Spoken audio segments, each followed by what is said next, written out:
Get ready to see some great racing in America's Great Plains. The 5-hour Energy 400 getting ready to take the green flag. Let's have a look at the Geico starting grid for tonight's race, where Kevin Harvick has his second pole of the season. He's the first repeat pole winner, and Joey Logano his fourth front row start of the year. Row 2, Brad Keselowski, 2011 Kansas win. Carl Edwards with his best start of the year. Kyle Larson, his career best time trial start, and Kurt Busch runner-up here in October. 2003 winner Ryan Newman with two-time Kansas winner Tony Stewart. Danica Patrick made the final round of knockout qualifying for the second straight week, and two-time Kansas winner Greg Biffle. Jamie McMurray, whose hometown is just 150 miles south of here, and Eric Almirola, top 10 in both races here. Jeff Gordon and Jimmy Johnson, two-time Kansas winners. Then Brian Vickers coming off his best finish of the season, and Paul Menard top 10 in his last 3 starts here. Casey Kane, 5 runner-up finishes since his last mile-and-a-half win, and Justin Allgaier with his best career Cup start. And rounding out the top 20, Austin Dillon and Ricky Stenhouse. Let's talk to the fastest man in the house. What do you say? Hey, Kevin Harvick, it's DW. You got a copy, my friend? Yes, sir, I do. You chose the outside. Would you like to share with us why? Well, that's what I did last fall. Just feel like on the restarts, you don't want to be pinned down underneath somebody. The second lane has been pretty good last night during the truck race on the restarts, and was good for us in practice as well. So just feel like you don't want to have to take that chance of being on the inside and getting loose. Harv, what's your biggest concerns for tonight? I know blazingly fast speed. You're on the pole with a new track record. You won here in the fall from the pole. What are you worried about tonight? I think you said it tonight, just as to what exactly that brings to the handling characteristics of the car. Obviously, I think a lot of the same things are going to come into play from a strategy standpoint. So I feel like the groove is going to widen out a little bit, but I still think that you're going to have some things to fight that we haven't seen before during the day. Well, she was freaky fast on Friday. Let's see what you got on Saturday night, bud. Good luck. Thank you. Kevin Harvick starts from the pole.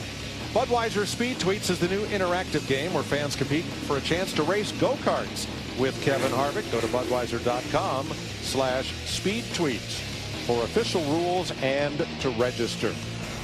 Sunset is coming in 10 minutes, a little earlier in this race than we thought. Let's get down to pit road for late-breaking stories, beginning with Matt Yoakum. Mike, Kevin Harvick may have the car to beat, listening to many different analysts, but the sleeper could be the 42, the young man, Kyle Larson. They put together a great program so far this weekend. Fastest in practice. Had a great run in qualifying. He starts fifth. They continue to build around this young man, and he's hoping to become the first rookie in 4 years to score a win. Steve Burns.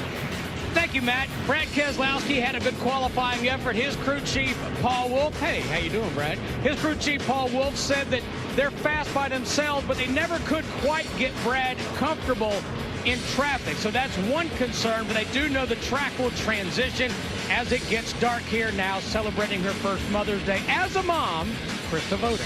Thank you very much, Steve Burns. The question mark for the nighttime is not really a problem for Joey Logano. The reason he raced in the truck race last night, he said, give me 45 minutes and I will know all about this place at night. So I went up to him on the grid before he got in his car and said, so is 45 minutes enough? Do you know what you need? He said, I learned a lot. Jeff Hammond. When it comes to learning now, Chris, one of the things these drivers do know about Kansas, the wind continues to blow here. It blows down the back straightaway. It means off of turn 2. Talked to our pole sitter, Kevin Harvick, earlier today. He said, Jeff, it's going to be an interesting 1 and 2 and a more exciting 3 and 4. And reason for that, side force in these cars. It will help you get through 1 and 2 and help get the car turned down the back straightaway. It's going to shoot you down that back straightaway, but when you get to turn 3 and you drive off into 3, it's going to make the front nose want to slide up, make the car hard to turn, and off of 4, it's going to get loose. So, guys, this wind's going to play havoc all night long. Thanks, Jeff. They'll get 1 to go when they come by here tonight's Ford EcoBoost Kansas Track Facts. This is the first night Sprint Cup race at Kansas. Roush Fenway Racing has 4 wins here, tied for the most all time. Both wins last year here were won from the pole. Going to get 1 to go as they come around. qualifying for the pole here, 194 plus miles an hour. Now, I should not joke about speed. Wednesday I said it'll be the slowest my son's ever driven when he goes to get his learner's permit, because he's been racing Bandoleros and Legends cars since he was 10. He's now 15. Gay took him to get his learner's permit. And on the way home, 5 minutes from the DMV, she looked calmly and said, "You better check your speed." 80 and a 65. If he'd been pulled over, it would have been the shortest learner's permit in the history of the state of North Carolina. But she was very calm about the whole thing, and he said, "Dad, I was concentrating on staying in my lane." So good job, Scott, and I got nominate Gay for Mother of the Year. No kidding. 82 degrees right now. Winds out of the southwest at 20 miles an hour. Forecast partly cloudy. I rode with him later in the day to track practice, right on the speed limit. I said I'd give him 5 miles an hour, but not anymore. Not an ounce more. Speaking of miles per hour, pit road speed here, 45 miles per hour. The fuel window for Sunoco Race Fuel, about 46 to 50 laps, 400 miles, 267 laps of racing. Yeah, I think we got, they gave one to go, but I think they've put the lights back on the pace car, and looks like we're going to run another lap here. There are some sprinkles falling. Not much, but there are a few sprinkles that are falling right now, so NASCAR wants to be super, super cautious. But you saw the weather radar earlier, and a little bit of green indicating rain activity. We can work around that. It was that big, heavy red area that NASCAR was worried about that had lightning with it, and that moved away toward the north, off toward Kansas City proper. So hopefully this is just a drop or two, and we're just a lap or two from getting this race underway. Tonight's 5-hour Energy 400 will benefit the Special Operations Warrior Foundation. Now, that's a nonprofit group that supports the military's special ops forces and their families. From May 1st through July 31st, if you buy a specially marked red, white, and blue bottle of new Cherry 5-hour Energy, Living Essentials will donate a nickel to this great organization with a minimum guaranteed donation total of $75,000. Details at 5hourenergy.com. Been a great week for Clint. Renewed his contract for 3 more years. 5-hour Energy. Brian, Patty, the whole crowd's going to be together. The gang's all together. He and his wife found out they're going to be parents of a son. Been quite a week for this fella. I can't read you what he tweeted about the ultrasound. I read it. Yeah. So, but you can go on Clint Boyer's timeline and find it for yourself. It's pretty funny. It's a boy. And it is his 300th career Sprint Cup Series start. Oh, by the way, Denny Hamlin won Talladega last week, and that was his 300th career start in the Sprint Cup Series. Quite a number of notables in the sport have won in their 300th start. Krista? Just, Mike, want to give you a quick update on Austin Dillon. I mentioned that Joey Logano was in the truck race last night to get some notes for racing at night in Kansas. So was Austin Dillon, driving the 3-car here tonight. He was in the truck race, and he has raced trucks at Kansas, but never at night. So he also was getting out the notebook. And a special Mother's Day shout out. His mom, Tina, joked with me that, you know, she watches Austin's dog during the week. Austin named his dog Dude. She said, "I love my son, but I hate yelling across the motor coach lot. Come here, Dude."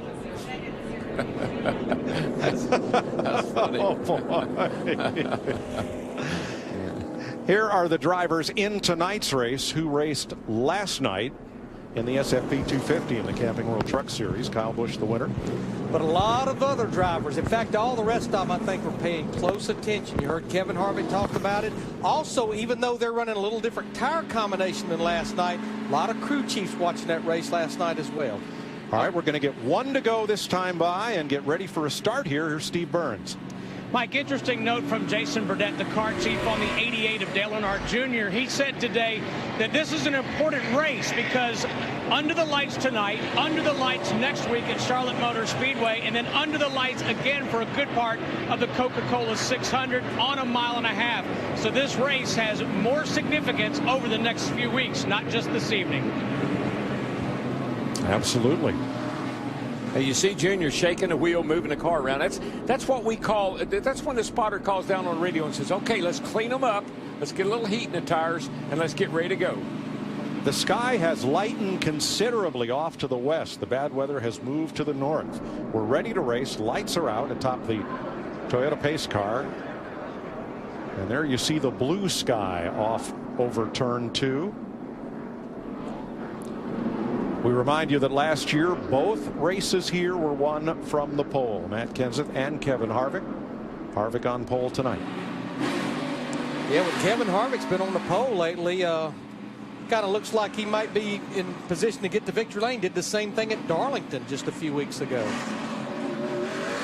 And you hear them cleaning up the tires, spinning the rear tires so that when you come down here and drop the green flag, that doesn't happen when the flag comes out. Right now, just trying to get the tires clean and get some heat in the tires.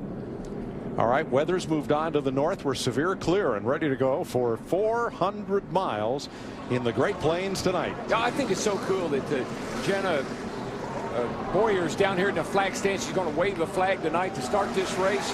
I know it's Mother's Day tomorrow. I know there's a lot of moms that have sons in this race tonight. And folks, tonight, it's boogity, boogity, boogity. Let's go racing on for all you mothers.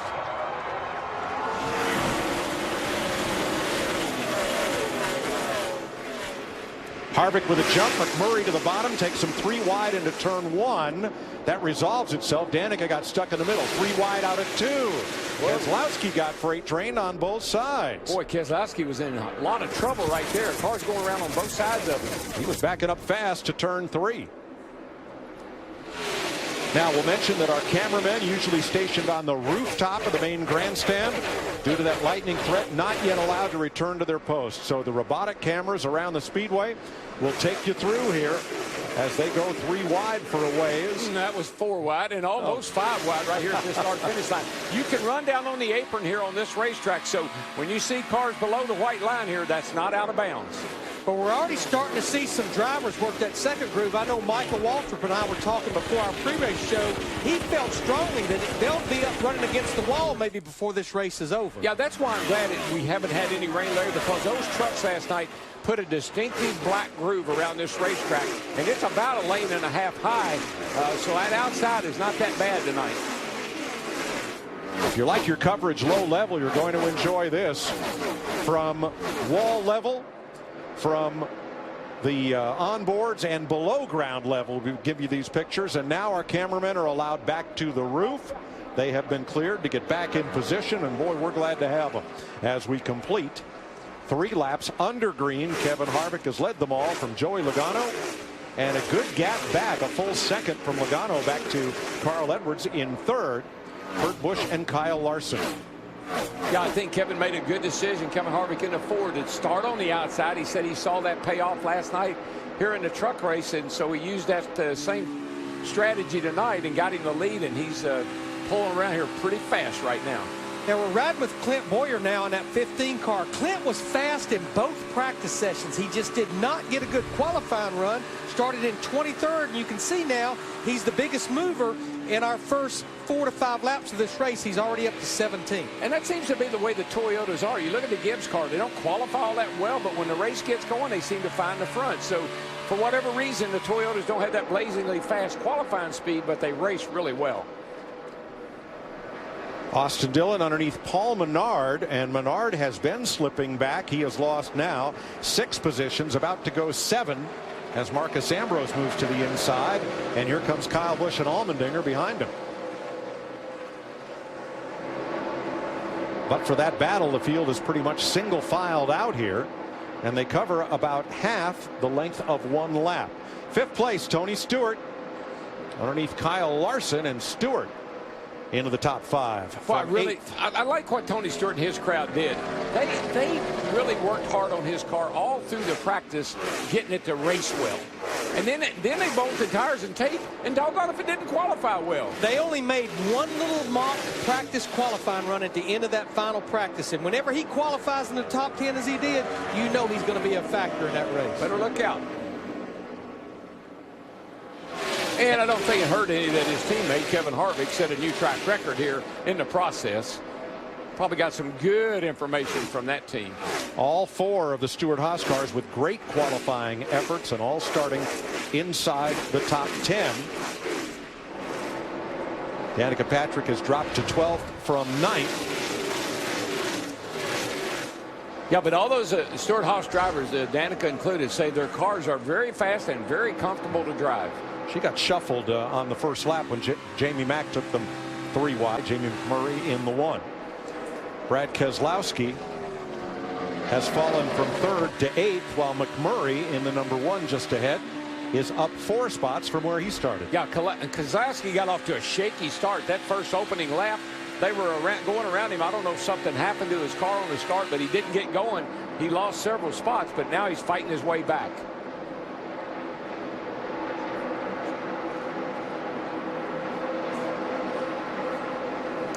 Another driver that's been on the move, to no surprise, he's been on the move all year long here in 2014, is Jeff Gordon. That 24 car started outside the top 10 in 13th, and now he has moved up to the 10th position in the top 10. And Mike, I think you were a part of it. How about celebrating the 20th anniversary this past week of that first Sprint Cup Series win of '88? Did it at the NASCAR Hall of Fame. Yes, with Marcus Smith at Charlotte Motor Speedway, and they made a great presentation to Jeff.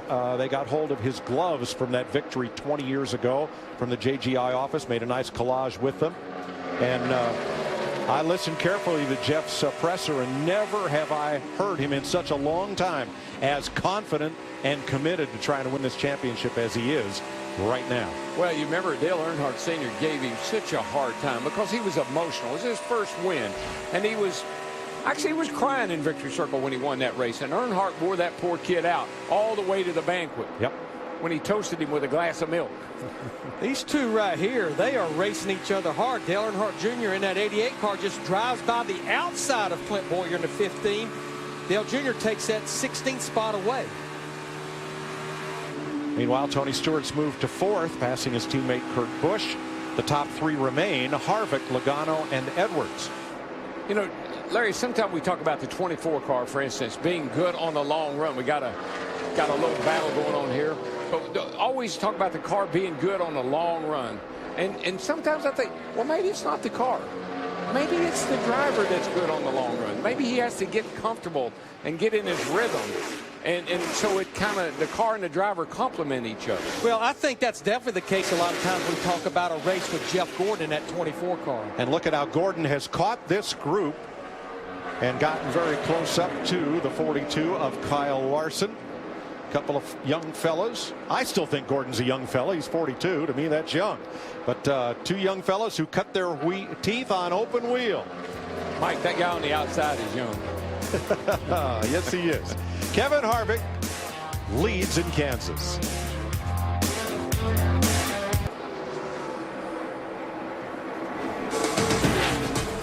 Kevin Harvick leading. Beautiful blue sky off to the west now.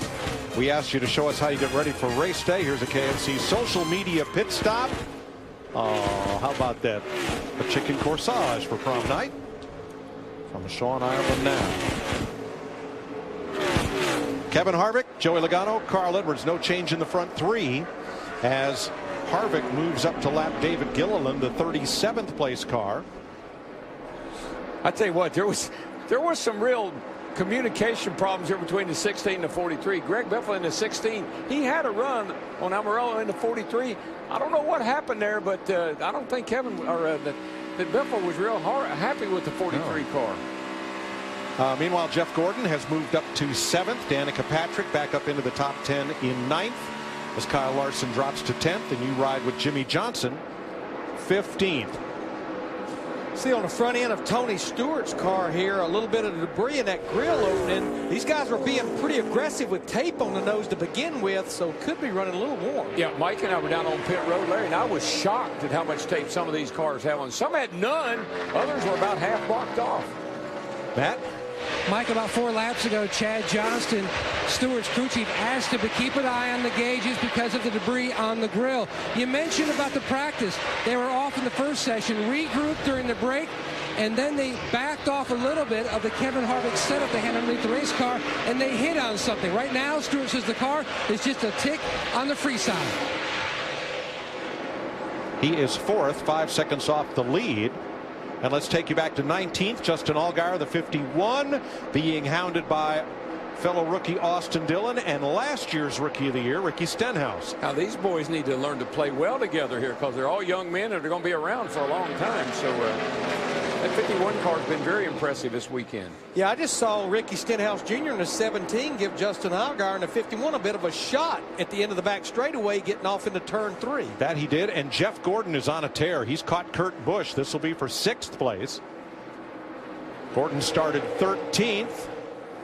Takes away the inside. You said he gave him a shot. That's back in the day, we called that the chrome horn. That's like, hey, dude, you're holding me up. Get out of my way. I would say these drivers are starting to get a pretty good feel for where their race car's at, because we're at lap 22, which is about a halfway through this fuel run. Jeff Gordon continues to impress. His next target will be this car, the 2 of Brad Keselowski. Steve? And Brad Keselowski, Mike, said that he was tight getting into turn 1, but he also thinks that he was getting on the splitter going into turn 1, but he said things have started to calm down a little bit in that 2 car. Well, and I think that's probably because they were on low air pressure to start the race, because they know how much it's going to build over the course of a race. And, of course, when that splitter starts bottoming out, it'll make the front tires light, and it won't turn as good. It seems to be a common theme a lot of times at these faster racetracks, that some of the cars get on the splitter, and like you said, Larry, then your front tires are just basically feel like they're off the ground. Yeah. Well, Kevin Harvick is wasting no time. He has lapped up to 32nd place, Michael Annett, and now goes after J.J. Yeley in the 44, who is in 31st. So before we get to the first pit stop, Harvick is greatly trying to reduce the number of the cars on the lead lap. Krista? And really the only issue he's talked about so far, Mike, is being loose on entry specifically. And he also talking about all of the guys, a lot of guys, especially due to the wind out here, having a loose race car. Now he's led 25 laps, all the first 25. Last fall, he led 138 laps here. He led the first 44 and the final 36 laps en route to victory. And being a little loose in, you just back the corner up a little bit. You just don't charge the corner quite so hard. Back the corner up a little bit. Back off the throttle a little bit earlier than what you were. And that's not a bad thing, because that'll make the car turn through the middle and come off good.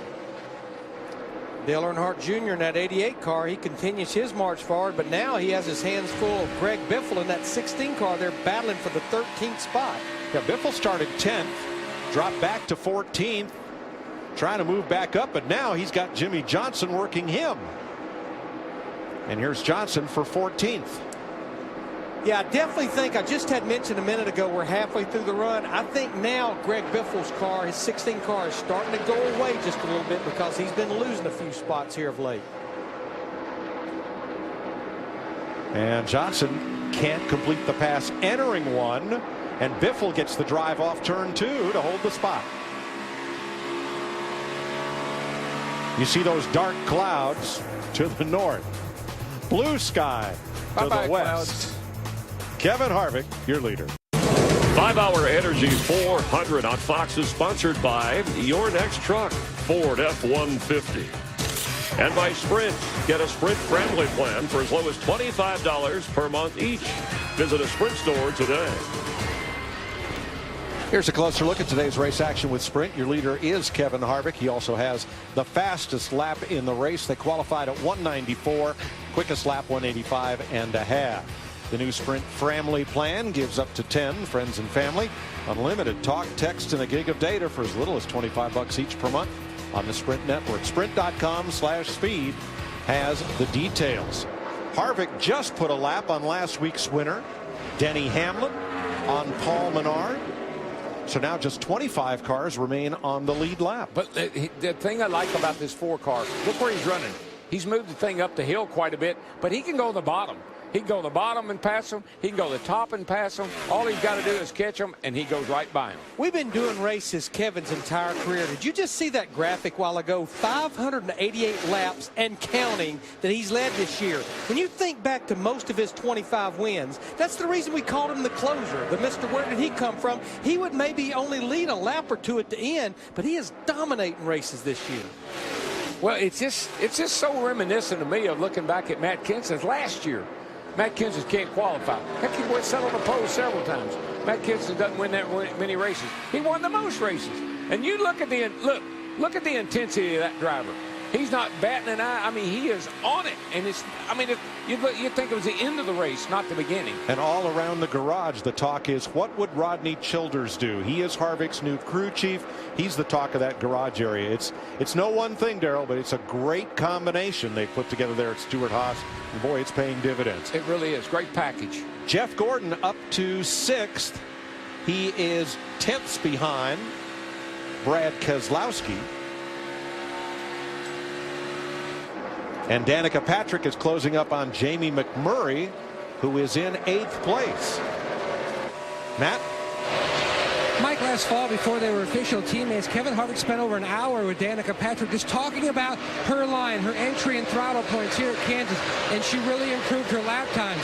Now, between practice sessions on Friday, they sat down again. Harvick looked at her Dartfish, which is some computer technology that all the teams utilize to see their car on the racetrack and where they enter the corner and exit. Harvick showed her that she was not driving in the corner deep enough on the gas. She did that in the next practice session, and then in qualifying, she really showed what she could do, qualifying in the top 10. Just saw Paul Menard on pit road. That's a little bit early. He pitted at lap 37, but I think his car was so far off. I mean, he just had went a lap down back in 26, so they elected to go ahead and come to pit road. I'm seeing Ryan Blaney making his first career Sprint Cup Series start. Just got lapped, came to pit road as well. But, Mike, can you imagine what we would have given back in the day for that kind of information, that we could lay over a throttle trace over someone braking, how you're gassing, how you're turning? When people were beating you, you had an opportunity to see how they were doing it. We didn't have that opportunity. No, it was an awesome. This time, before tires. Nice and smooth getting on pit road, 3,900 to line. 1.5 down. Steve. Well, Mike, Casey Kane says my balance has stayed the same. I'm loose getting into the corners, but my exits, they're pretty good. Krista. Jay Allmendinger coming in, him saying that his car is wicked loose. He said as soon as I lift, that's when it wants to turn. I have no right rear grip. Matt? Jamie McMurray in the 1 car, much like his teammate, the 42 of Kyle Larson, he is just too free. Looking for an air pressure change on that. The 4 car Harvick on pit road, Kristen. Right, Matt, the fastest car, bringing him down pit road, freaky fast, if you will, the Jimmy John Chevrolet. And as we said, really the only issue for Kevin Harvick being loose on entry is crew chief Rodney Childers telling him he's 10 away. Don't look for many adjustments, just trying to give him a little bit more stability. Brent Biffle in and out. Danica Patrick in. Here comes Clint Boyer. Matt. Danica Patrick said her car was a little bit free on entry, but not bad. Big Chuck White in this weekend for the gas man on the 10 machine. He tops it off, comes through the overflow, and he's the way. Joey Logano on pit road now. Kyle Busch, Tony Stewart, Matt Kenseth, and more. Kenseth is done. And Carl Edwards picks up the lead. Yeah, with as much as this pace slowed down, when Kevin Harvick hit pit road, Krista, the rest of them had to follow. That's right, Larry Mackins. Here's Joey Logano with his pit stop, a small adjustment. He talked about being about a 1 tight in center, but also that wind is what's affecting Joey. Steve? Well, Krista, Dale Earnhardt Jr. said my car started tight everywhere, but it's now just tight in the middle. 4 tires and fuel and an air pressure adjustment, Matt. 99 of Carl Edwards. He started 4th. Edwards said the car was neutral to a tick tight. They're adjusting that with air pressure. Great stop by the Aflac guy. Jeff Gordon is the new leader from Brad Keselowski, Eric Almirola, and Jimmy Johnson, along with Denny Hamlin and Ryan Truex. Those are the cars that have not yet been to pit road. And here's your leader. 42 years old, 20 years since his first victory, first of 88 wins in what's now the Sprint Cup Series.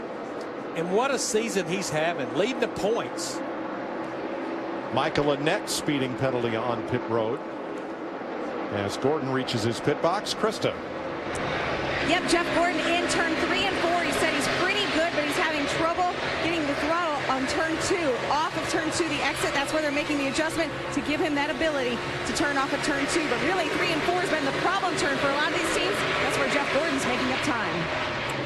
Eric Almirola the Farmland Bacon Club Ford. Yes, you can join. Go to farmland.com.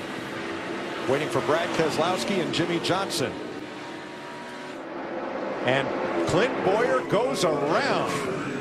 I don't think he hit anything. The car just started doing that swinging back and forth, and he couldn't catch it, and that brings out a caution. Caution is out, and scoring shows Brad Keselowski on a lap by himself. Yeah, I think Brad Keselowski, they were about 1 or 2 laps away from pitting that 2 car. As we know, they can be sometimes the last driver to hit pit road. Jimmie Johnson in the 48 was on pit road when the caution came out. Let's see what happened to Bowyer coming off turn 2. Heavy traffic right here. The 3 car, the 9, a whole bunch of them. I think the 9 gets out. No, the 15 just gets loose, kind of in the wake of the 9 car there of Marcus Ambrose. And you see here the car just starts swagging back and forth. Everybody did an amazing job of staying off of him. The hood and roof flaps come up as the car turns tail to the wind. But what a job of keeping it off the wall. See right here, I think he gets in the wake of that 9 car, the air, and it made his car get loose. And, of course, here he's just trying to hang on to it, catch it, catch it, catch it. Saved it. Now, Brad Keselowski, again, he has not made his stop yet. He will be on pit road more than likely by himself. Mike, I think we will see a record for wave around cars in this caution when we get one to go. There'll only be about 30 of them. Look at Bowyer, keep it off the wall. And nice work by rookie Ryan Blaney and Ricky Stenhouse to miss him. We are under caution in Kansas.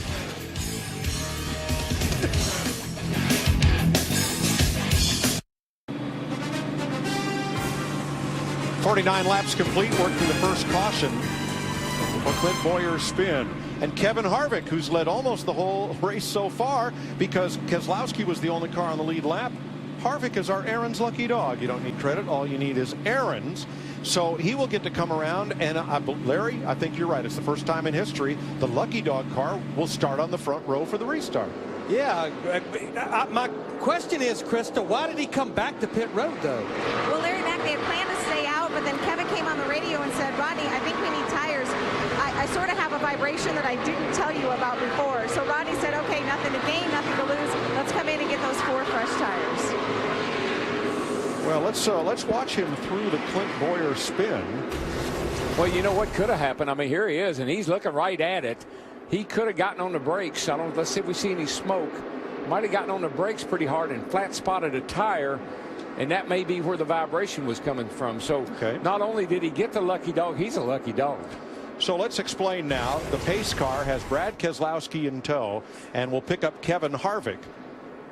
Everybody else is entitled, if they do not make a pit stop on the last lap before we go green, before 1 to go, they can take the wave around. If they do not pit, and everyone in front of them has pitted, so these cars all get the wave around, all to get back on the lead lap. And the reason they got a lap down was they had all made pit stops before the caution for Bowyer, except Brad Keselowski.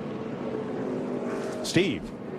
Yeah, Mike, to Larry's point, the 2 car absolutely was going to pit prior to the caution coming out.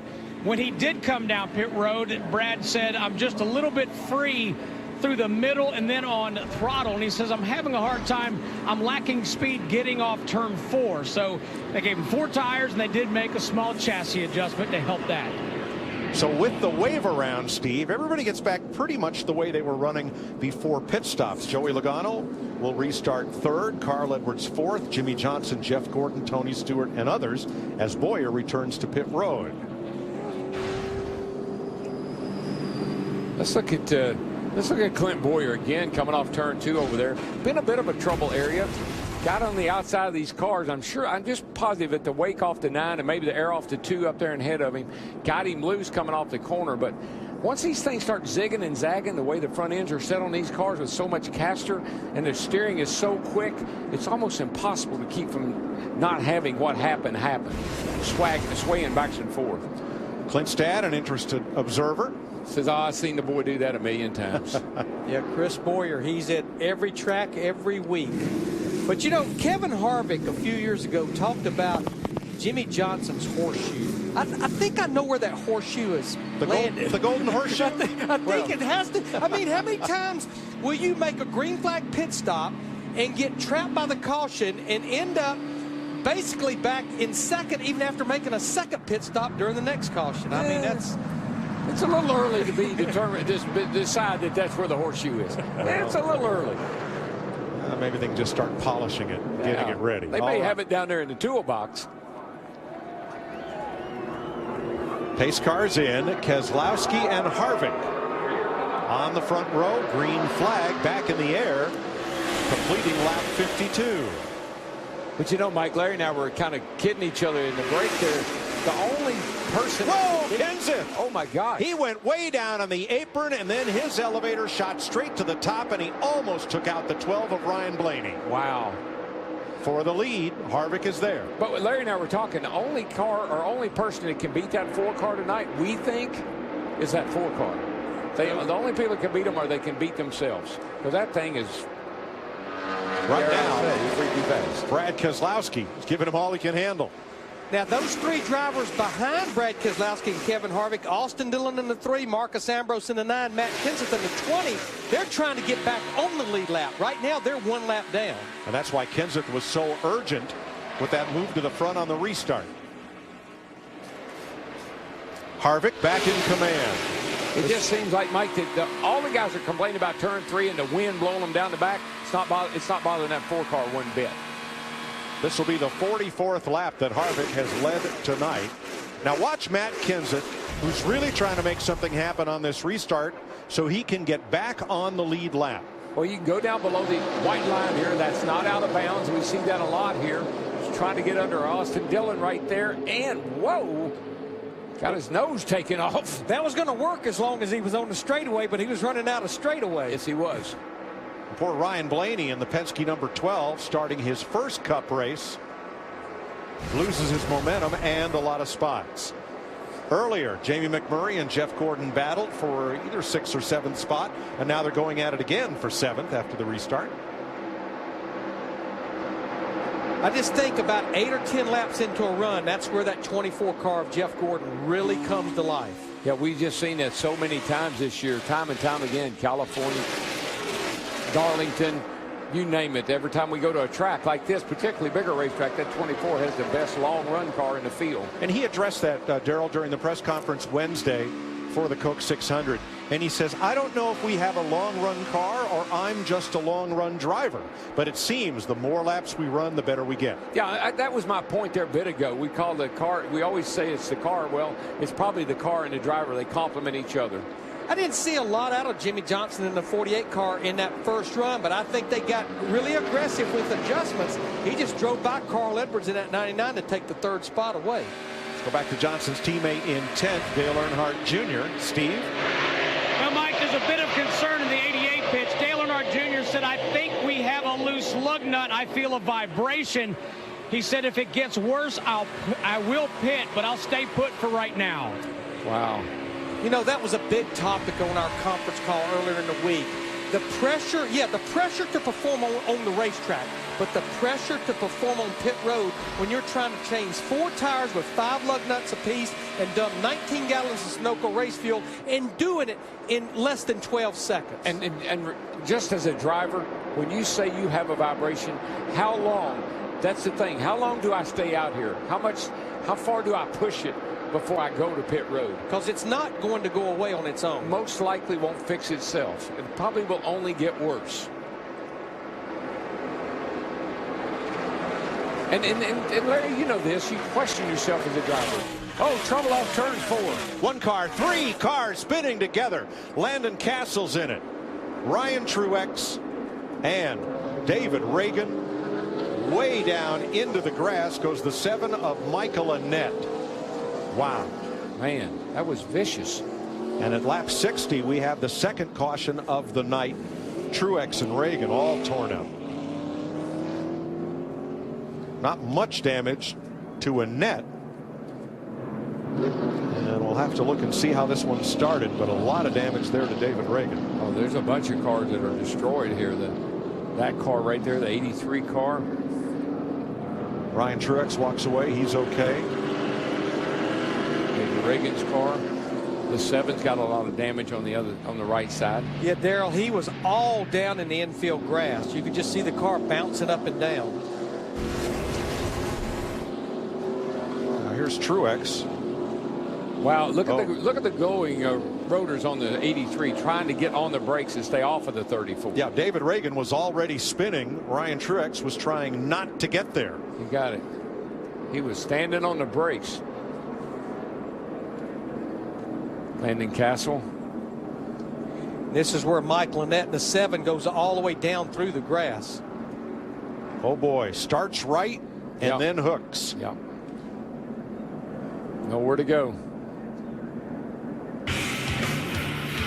So caution is out in Kansas for the second time tonight.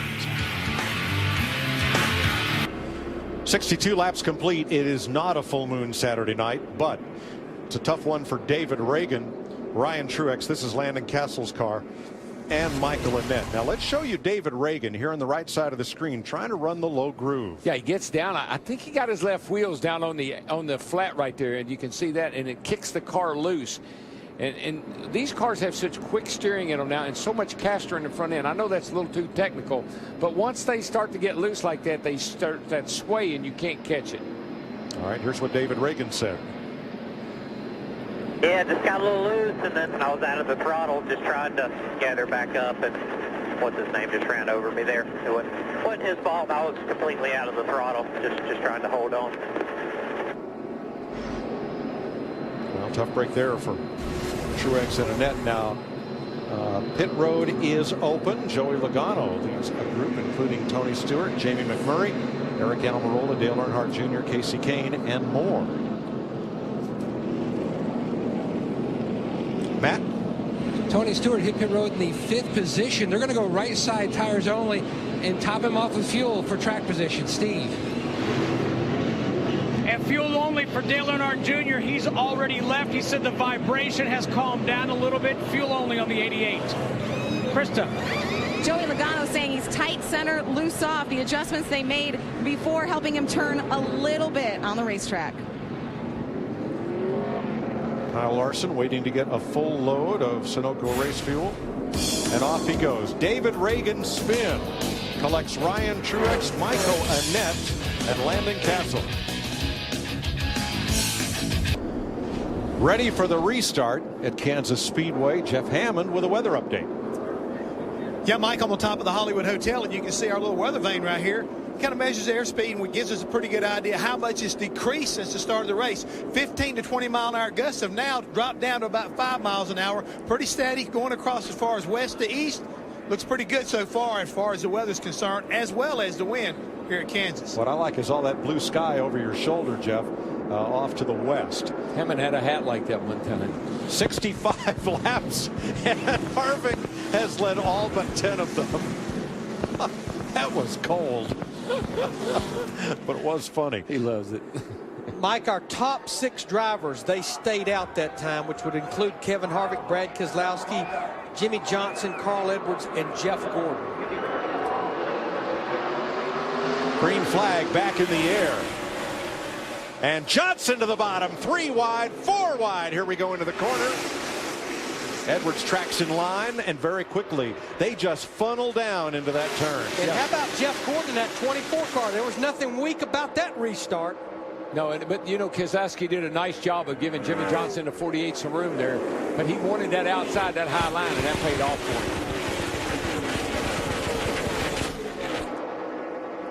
him. Single file back through 7th. Triple wide, and boy, they just swarmed around Dale Earnhardt Jr. and left him. He lost about 4 spots right there. I tell you, when they come down this front straightaway and fan out onto that apron and come back up on the racetrack, you wonder how in the world are they going to make it, but somehow they figure it out. Kurt Busch in that 41, he just threads the needle between his brother Kyle Busch in the 18 and Dale Earnhardt Jr. in the 88, right up through the middle. Boy, the racing on restarts is wild. Whoa, a little tight back in here, boy, a little tight. Whoa.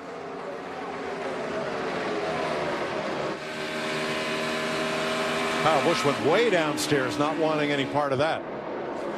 And you see Brian Vickers in the 55 as well as Justin Allgaier in the 51. Both those drivers on the lead lap right now. and racing hard, I might say. And there goes Jeff Gordon into 4th place.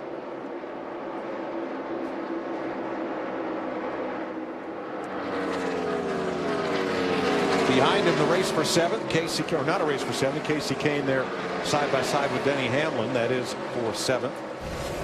And look at this. Moments ago, as Dale Earnhardt Jr. got loose, everybody came around to take advantage of him. Boy, look how much it cost him, too. He had to get out of the throttle just that little bit, and here goes 6-8 cars by him.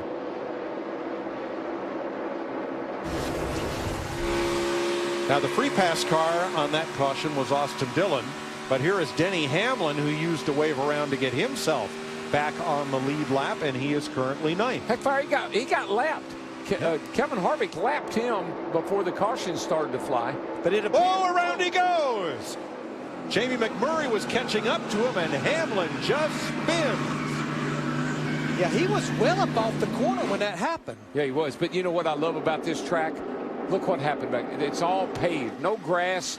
Cars spin. They're able to catch the thing, save the thing, crank it up, and get going again. The racing surface here on the back straightaway, 70 feet wide. That's wider than Talladega on the back stretch, I believe. I just like, look how it's paved all the way down that back straightaway. So when things like that happen, from those kind of speeds.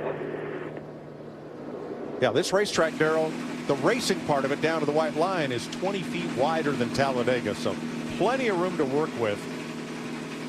We've seen a couple of guys, Clint Boyer and now we've seen Denny Hamlin both spin back there and be able to crank up and go.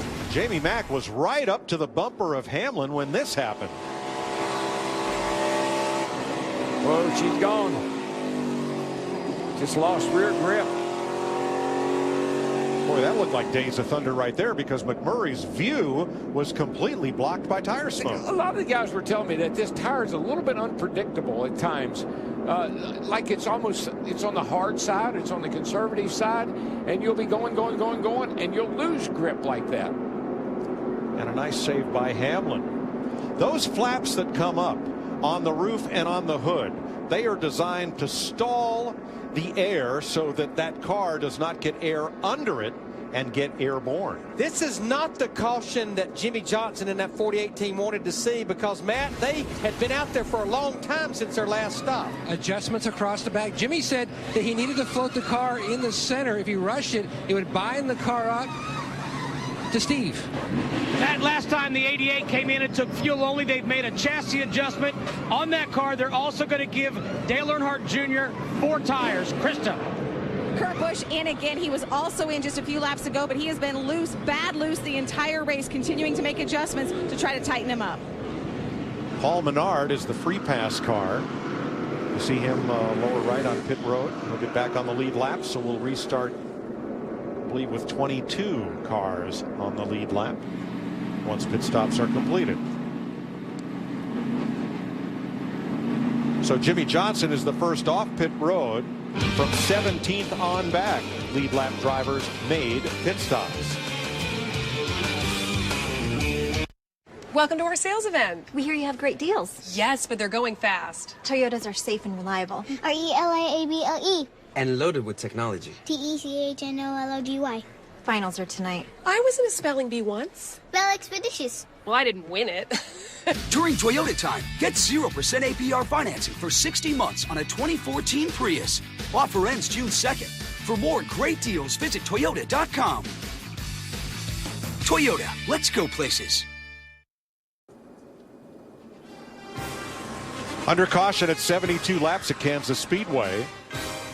Kevin Harvick the leader. Let's take a look at the Toyota top performers of our race so far. Kyle Busch in 13th, started 24th. Brian Vickers just behind him, then Denny Hamlin, who spun to bring out this caution. Cole Witt and Matt Kenseth. I was watching the 48 pit stop. This may or may not be an issue, but watch right here out the tailpipe. When he revs the engine up to go, get a big puff of black smoke. Now these fuel injected engines, they normally don't do that. So I don't know if that means anything or not, but that's unusual. Yeah, we don't see that very often at all. No, these things are so efficient with the fuel injection, the ECU unit, that we just don't see a lot of black smoke coming out the pipes like that. So Denny Hamlin is still on the lead lap, last week's winner. Only twice this year has a winner finished the next race inside the top 10. That makes me dizzy right there. Holy smoke. 73 complete. Hamlin catching up to the field. It's Joe Nemechek, who was a couple of laps down. And we're ready for the restart as night descends on Kansas Speedway.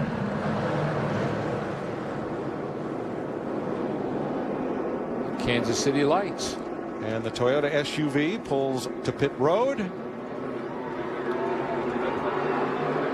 Green flag. Kevin Harvick, Brad Keselowski even with him. Carl Edwards right there. Jeff Gordon closing.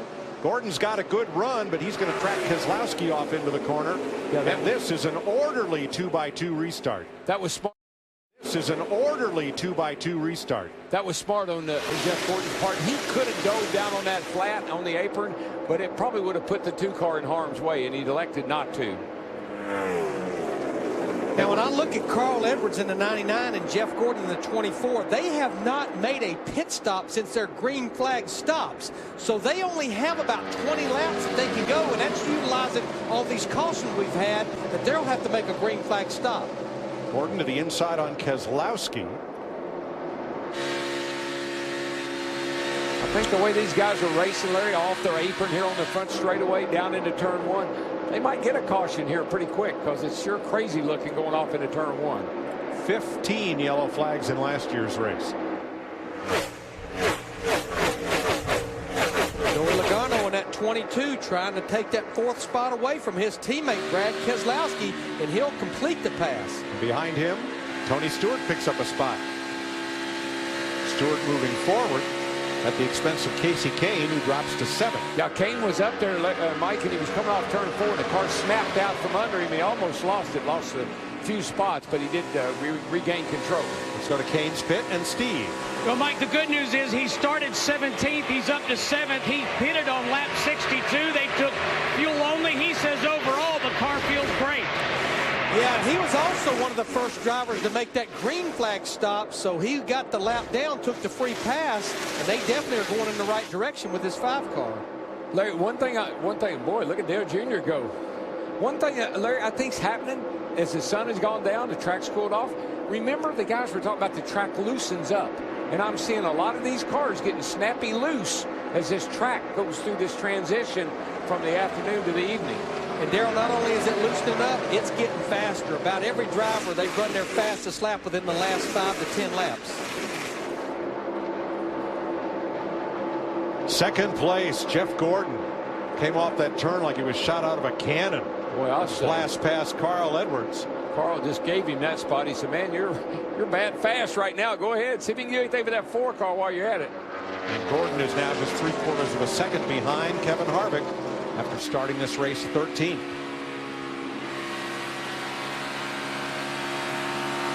That 24 car, I think he may be a match for the 4. They're running identical lines right around the bottom on the white line. I know we still have a long way to go, but Danica Patrick in this 10 car, this may be the best run I've seen her have. She just took that position away from her teammate from last year, Ryan Newman, in that 31. She's up to the 9th position. Some pretty serious racing going all the way around the racetrack right now. The 41 and the 48, they were mixing up here a little bit off turn 2. Up. That 41's getting sucked up to the right, left rear. The 48, and they just barely cleared each other. That's all happening at about 180 miles an hour up off that corner. Yeah, that slow motion doesn't do it justice, does it? You can see Kurt fighting the wheel there, and he's getting loose trying to stay off the 48. He's able to hang on to it. I just been seeing this more and more and more. These cars are getting a little snappy loose. A lot of them are. Kyle Larson makes the move on Brian Vickers and moves up to 15th. He made a couple of stops under that last caution flag, Matt.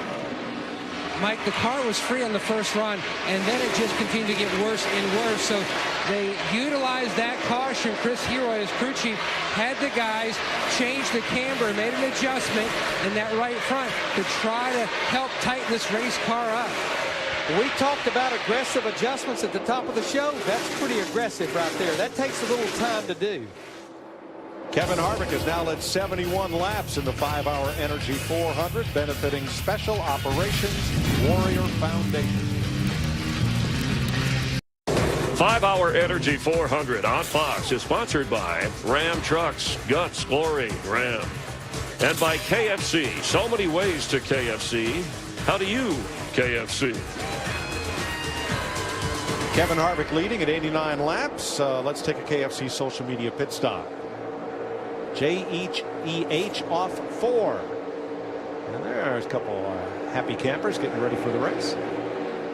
Like they've been riding their bicycles or their skateboards or something, got on their helmets. Having a big time. Speaking of 4, that's Kevin Harvick's number. And he has led 79 of the 90 laps thus far. But Jeff Gordon edges ever closer. Slightly. Yeah, it's almost like Harv keeps an eye on him. He closes in a little bit, and then Kevin seems to pick it up a little bit. They've been kind of cat and mouse, back and forth here. I still think Harvick's obviously got the better car, and I believe he's just kind of keeping Jeff Gordon at bay. And again, Jeff Gordon will have to make a green flag pit stop probably within the next 8 to 9 laps. Is that what you're hearing, Krista? Right around lap 100 is their plan. Rodney Childers has told Kevin Harvick he can make it as far as 101. But one of the things to keep your eye on Jeff Gordon, not only Larry Mack do they have speed, they have efficiency. The problem with Jeff Gordon's car early in the race, he said, getting back in the throttle off of turn 2. By lap 70, his spotter Eddie DeHaan said, guess what, Jeff? Guess where you're good? Getting off of turn 2. The adjustments have been working. Thanks, Krista. And here's a battle for 12th place between 2 rookies. Kyle Larson, Justin Allgaier, both in Chevrolets. Allgaier showed a lot of speed in practice yesterday. Mike, one reason the cars are better off 2 into 3, the wind. The wind is really, really settled down. We don't have a lot of wind now. I think it's not affecting the cars off turn 2 and pushing them down the back into turn 3. I think that's not a player now. But Mike, we've seen Kyle Larson in that 42 car up front a lot this year, but this is so good to see Justin Allgaier in that 51. He only has one top 20 finish this year, and that was 17th at Bristol. Tell you what, I'm betting on that little 51 car. I tell you what, that Steve Addington, that whole crowd, they're gonna be a player. They may not win a race, but they're getting better and better every week. Single car team last year owned by James Finch, longtime car owner in the sport. Sold out to Harry Scott this year. They occasionally will run a second car, but they had their choice of some veterans and tapped Justin Allgaier to move up from the Nationwide Series. I know we have a lot of drivers that are late 30s, early 40s, but we got a great group of young men that are going to fill their shoes as time goes by, and this is one of them right here, Justin Allgaier.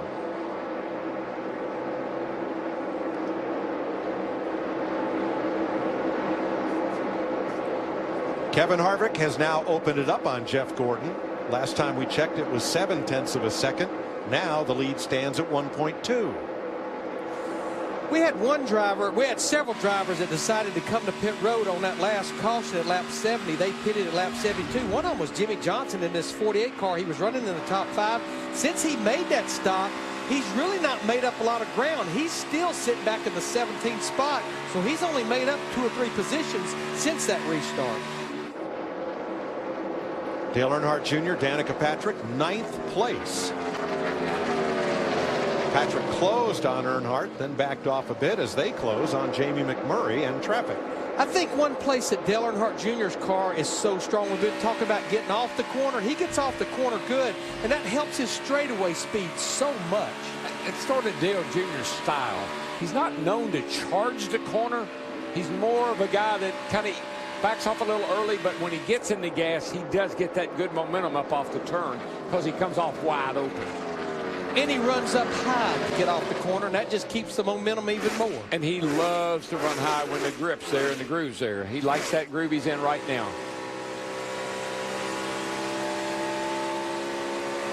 Saw a beautiful sunset sky there over turn number 2, looking back from Jamie McMurray in 8th.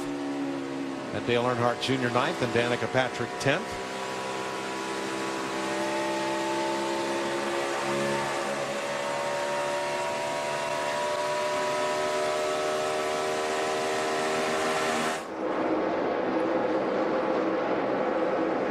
We're closing in on lap 100, and we have 4 drivers. We've already talked about them, but Kevin Harvick, Brad Keselowski, especially Jeff Gordon and Carl Edwards, green flag stops pretty soon. That's what I was telling you. That's the way Dale Jr. runs the racetrack. He gets off the gas early. You saw Danica really close getting into the corner. So she's driving into the corner a lot deeper than Dale Jr. is. But then he gets off the corner. He's back in the gas while she's trying to recover from overdriving the corner. He's back in the gas and pulling away. And Dale Earnhardt Jr. is up to the 8th spot after starting this race in the 22nd position. The thing about that 4-car, Larry, just put a lap on Denny Hamlin again, 24 on pit road. That 4-car, he can pass anywhere he catches it. He high, low, it doesn't matter to him. Scheduled stop under green for Jeff Gordon. Harvick, Edwards, and Keselowski will have to come in soon. Krista. As Jeff Gordon brings his Chevrolet to his pit stall, he's been a little bit free and then a little tight in 4. He said he needs just a slight adjustment on the left rear is where they're going to make that with air pressure. You see it's a 4-tire change, and Kansas is definitely a Jeff Gordon style track. That seemed a little long on that stop. Maybe they're sitting there getting it full of fuel, maybe, Larry, because it seemed a little long on the left side. I saw something interesting there. The tire changer pulls the tire off the right rear, hands it to the jack man, hands it to someone at the front of the car. They carry it around the front instead of around the back. These teams continue to try to find things and do things differently to speed their stops up. Now you're seeing Kevin Harvick in the 4 make his green flag pit stop here at lap 101. And that makes sense, Larry. The 24 comes in. He's the closest thing to you. You can't stay out on old tires. Come to pit road. Carl Edwards, your new leader from Joey Logano. Let's go back to Krista. And Mike, like I said, Rodney Childers had told Kevin Harvick that 101 was about their max. That was where they planned on coming in under green flag conditions. And that vibration they had earlier in the race, they did find that it was a tire out of balance. You see the crew working on the right side. The plan is for 4 tires on the 4 of Kevin Harvick as the crew works around and makes the 4-tire change. Matt? 99 of Carl Edwards. He hits pit road, pulls into his box, comes to a stop. Now look for the tire carrier. He put the wrench in the back window. They're going to make an adjustment on the track bar. Going to go up. Was Justin noticed that? The carrier trying to free up this 99 machine. Carl said it just was too tight to the center of the corner. On the left of your screen for the lead, Brad Keselowski, Kasey Kahne. Excuse me, for second place. Joey Logano is the leader, and he's 1 second ahead of this pair. Keselowski has to stop. Logano and Kahne do not. And we felt like with the season that Kasey Kahne has had in that 5 car, he's been up, he's been down. His best finish is 8th place 3 times. Looking at this next month of racing here in Charlotte, Pocono, Dover, that was going to tell us a lot. Is the 5 car and Kasey Kahne gaining on things? How about Joey Logano leading laps in 6 straight races? A career high for this young man. And what a season he's having. One of only 2 drivers on the tour with 2 victories thus far. You know, I watched the 4-car pit stop, and Larry, I don't know, it just seemed unusual to me. The stop is good. There are no issues. They're getting the tires on, getting the tires. They took a tear off the windshield, get a better view. Now watch when they do the left side, Larry. The car does a little something that's a little odd to me. Watch when they drop the jack. Man, that thing just bam, bam, bam, like a ball. And of course, remember, these things are riding right on the ground. And Darrell, we've been talking to a lot of drivers and a lot of crew chiefs. Everybody has a different approach. But I know you guys in the pre-race, you were down there at the 4-car. And, Mike, you could not even stick your finger underneath that front splitter of that race car. They could use them for track sweepers. I'm telling you. They're down on What the you ground. call them, an anteater? Anteater. It's unbelievable how low they are. And I saw on Harvick's stop the same as with Jeff Gordon. The right rear tire gets passed by the jackman to the tire carrier, who one man carries both tires around the front of the car. And a lot of times the reason they're doing that is to free up that other carrier to make the adjustments in the rear window. There's a lot that happens down there in about 12, 13 seconds. That's all I know. Sure is. Comes a 2-car, I think it is, on the pit road, Keselowski. and he was last in at lap 48, so that is 60 laps, some of them caution for the Worth Ford of Roger Penske, while his teammate Joey Logano leads. Steve? And Brad's quote is, the car has neutraled out. He said, but where I really need help, Paul, speaking of Paul Wolfe, the crew chief, I need the back to be more stable. I need the rear of the car to be more stable. 4 tires. They are making a chassis adjustment for Keselowski. He's away. Now there's 2 of the 3 Penske cars. We'll explain in a minute as A.J. Allmendinger makes his stop for 4 tires and fuel, and Austin Dillon comes in. Just banking on the 2 car. Remember how he got everybody a lap? Oh, spinner off turn 4 here. Way down through the grass comes Ambrose. And caution is out. Wow. Marcus Ambrose gets it straightened out, and he is headed for pit road. He was running 180 miles an hour, looked like, when he got into the grass right there off turn 4. And that's going to catch several drivers a lap down, Mike, with that caution coming out right there somewhat in the middle of green flag pit stops. Kind of surprisingly, it did not look like he bent up the splitter on the front of that car. That thing was, I mean, it was planing. It never dug in. It was just planing across the ground. Now, he was in 28th, 1 lap down in the Stanley Ford. Got a little rear damage there. He's the 3rd car in line, and around it goes. Around she goes. And again, I just make a note. I've seen this time and time again. A lot of cars have just gotten that snappy loose like that, and that's what happened to him. Now there's why the splitter was undamaged. Most of that spin was sideways, and he was down to a fairly low speed by the time the front of that car faced the grass. Mike, all of the drivers that just had made those green flag pit stops, like Kevin Harvick, like Jeff Gordon, Carl Edwards, as well as Brad Keselowski, they're a lap down right now. Jeff Hammond? Mike, we were right here right outside of turn 4, and we believe, just watching it, that maybe there's a little bit of indecision whether to come on the pit road or not by the number 9 car, and the car just stepped out on him. It got away from him. He did a good job from not allowing the car to come out, hit the outside wall, and go down through the grass. But these guys are hauling the mail coming into turn 4, getting on the pit road during this round of pit stops. I don't know about that, Jeff. He was way off of turn 4. I'm not sure. He may have thought about it, and if he did, it was not a good decision for sure. He's there now, and the grass here at Kansas Speedway is pretty close cropped. That's why you don't see a whole lot of it falling out from underneath that number 9. Right? No, he really came out of that in pretty good shape, yes, considering how fast he was going. Now, we anticipate that everyone else on the lead lap that's not pitted, they will be on pit road for 4 tires and full of Sunoco race fuel. Those 4 that just pitted should take that wave around. And now I know where that horse is. I was just going to say that, Mike. Who got the free pass? The 4 car. Yes. One more time. But that's right. When you have a fast car and you're running up front, good things happen. NASCAR Race Hub catches you up on everything on the world of NASCAR, and now it has a new permanent time. 5 p.m. Eastern time on weekdays is where you can get caught up on everything in the world of NASCAR. It's NASCAR Race Hub, new time starting Monday on Fox Sports 1 and streaming on Fox Sports Go.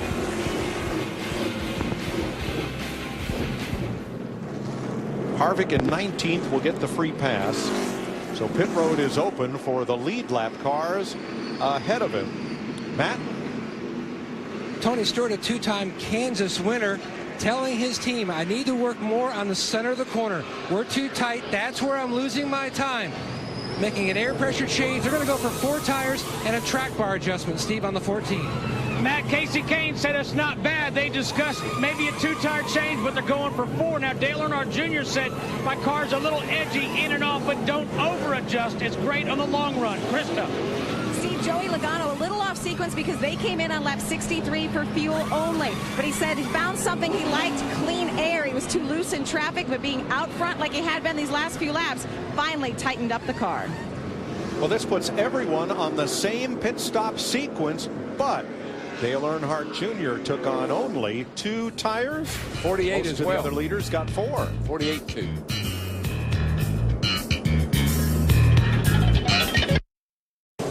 Five-Hour Energy 400 on Fox is sponsored by Toyota. Let's go places. And by the new Samsung Galaxy S5. The next big thing is here. Finishing up the caution at 114 laps, Dale Earnhardt Jr. is the leader.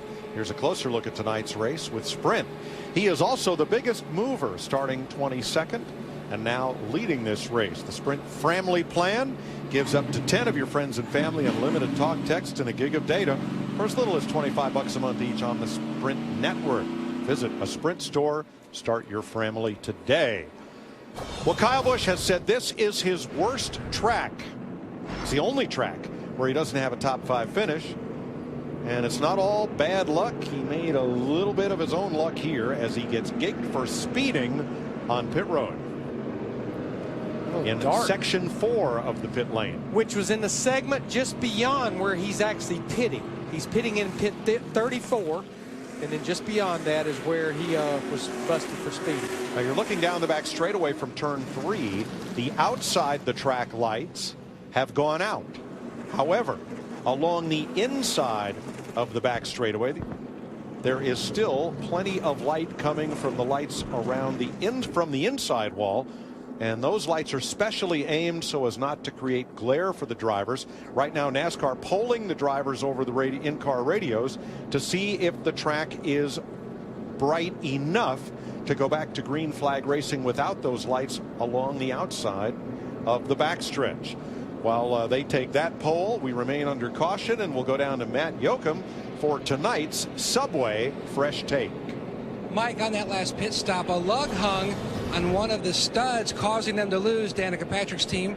That is 6 spots when the cars went back out on the pit road. But that's really been the only hiccup tonight, Tony Gibson. The car very impressive. Yeah, it's been the GoDaddy Chevy's been really fast all weekend long, and she's done a hell of a job. I'm real proud of her. She run up top 10 all night long. We had a lug nut hang up right there, and nobody's fault, just one of those deals. We lost a few spots, but we've been able to pass cars all night, so that's a good thing. So Stewart-Haas Racing's been pretty stout all weekend, so proud of everybody back at the shop for building great race cars and making our company look good. So I want to say hey to my mom and my wife. Happy Mother's Day to everybody and all the mothers out there, but love you guys, and hopefully we can get a top 5 out of tonight.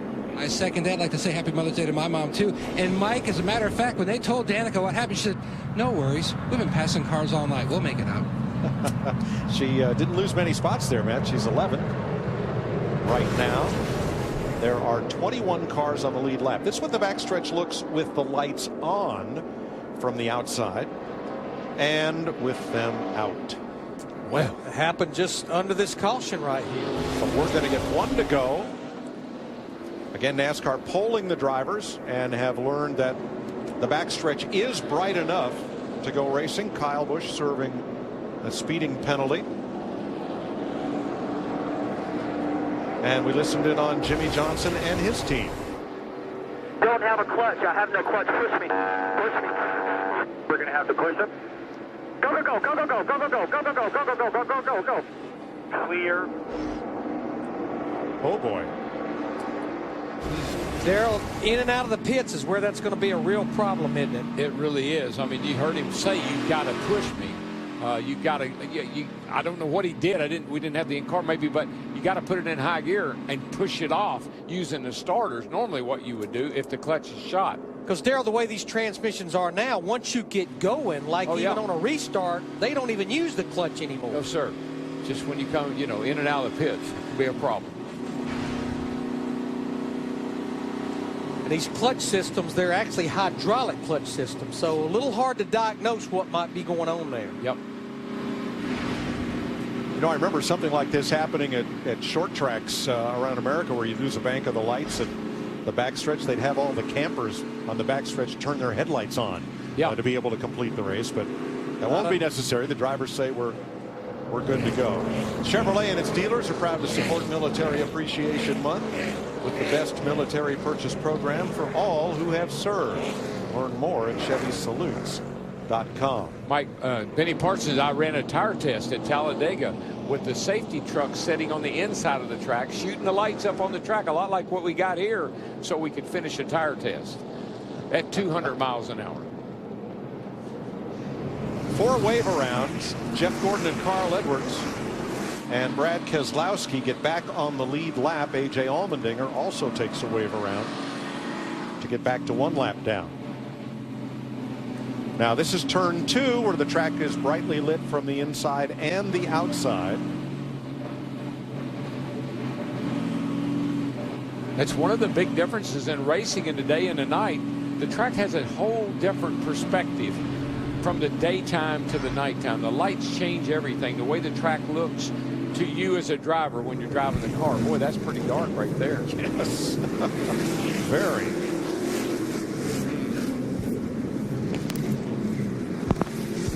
The drivers and teams have been polled. They said we're good to go.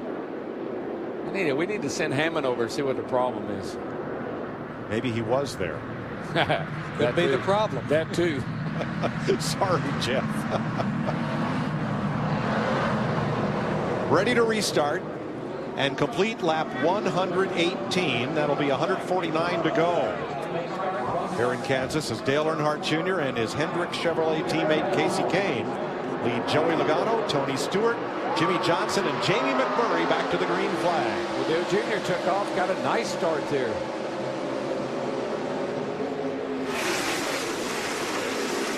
Dropped right down in front of the field, and away he goes. Plenty of vision till right about here. It's a little dark in that back straightaway. Now he and his teammate Jimmy Johnson in that 48 changed just right side tires. They had about 30-something laps on those left sides. Would you call this maybe a little experiment right now, Larry, at this point in the race? See what it's going to do, how it's going to work? Good time to try it. Might be a good time.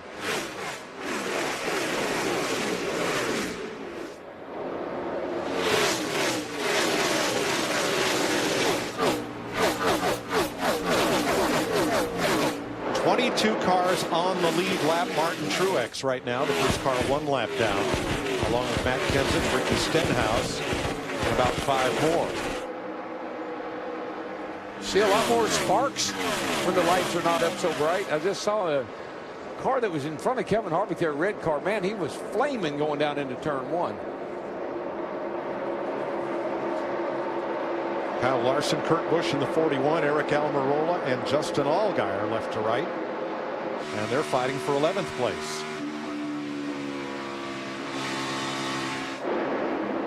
Now remember, Kevin Harvick got the free pass after leading 90 laps tonight. He's trying to spite his way back up from the back. He is 18th right now. And Jeff Hammond can give us the spotter's perspective on that dimly lit back straightaway. Mike, fortunately for the spotters up here, it's not really affecting them that bad. You can actually see from our angle that even though it's a little bit dimmer, they still can actually do their job without any kind of problem at all. As we got a big battle up front here between the 22 and the 88. Yeah, Joey Logano sweeps underneath. Earnhardt takes the lead going off into turn number 1. And Dale's got a run off 2 and lifts. Whoa, yeah, he got pushing up the hill there and had to get out of the throttle, and that opened the bottom up. Pretty easy pass for Logano. Logano won Texas another 1.5 miles, and his teammate Brad Keselowski won Vegas. So these Penske Fords pretty tough tonight. A couple other contenders back in the pack as we look at Eric Almirola taking 11th away from Kurt Busch. Jeff Gordon back in 19th and Carl Edwards 20th, trying to follow Harvick up through. Good luck with that. Yeah. So many drivers in the top 10 right now that we normally don't talk about them being inside the top 10. Like the fact of Casey Kane in 2014, McMurray, Stewart, Brian Vickers, Kyle Larson, Danica Patrick in 10th right now. That's not names we've talked a lot about in 2014 being up there. Yeah, even the 51 of Allgaier, he's 13th. When Logano made that move and Earnhardt shot up the hill off turn 2, remember, he only got 2 tires on that stop. Yeah, a little, maybe lacking a little bit of grip. As did Brian Vickers, getting 2 tires on that last caution flag. Well, like Larry and I were saying, probably if you're going to try 2 tires, it's not a bad time to see what you got and see how you stack up against the competition with 4 tires. Might be something you want to pull here at the end of the night.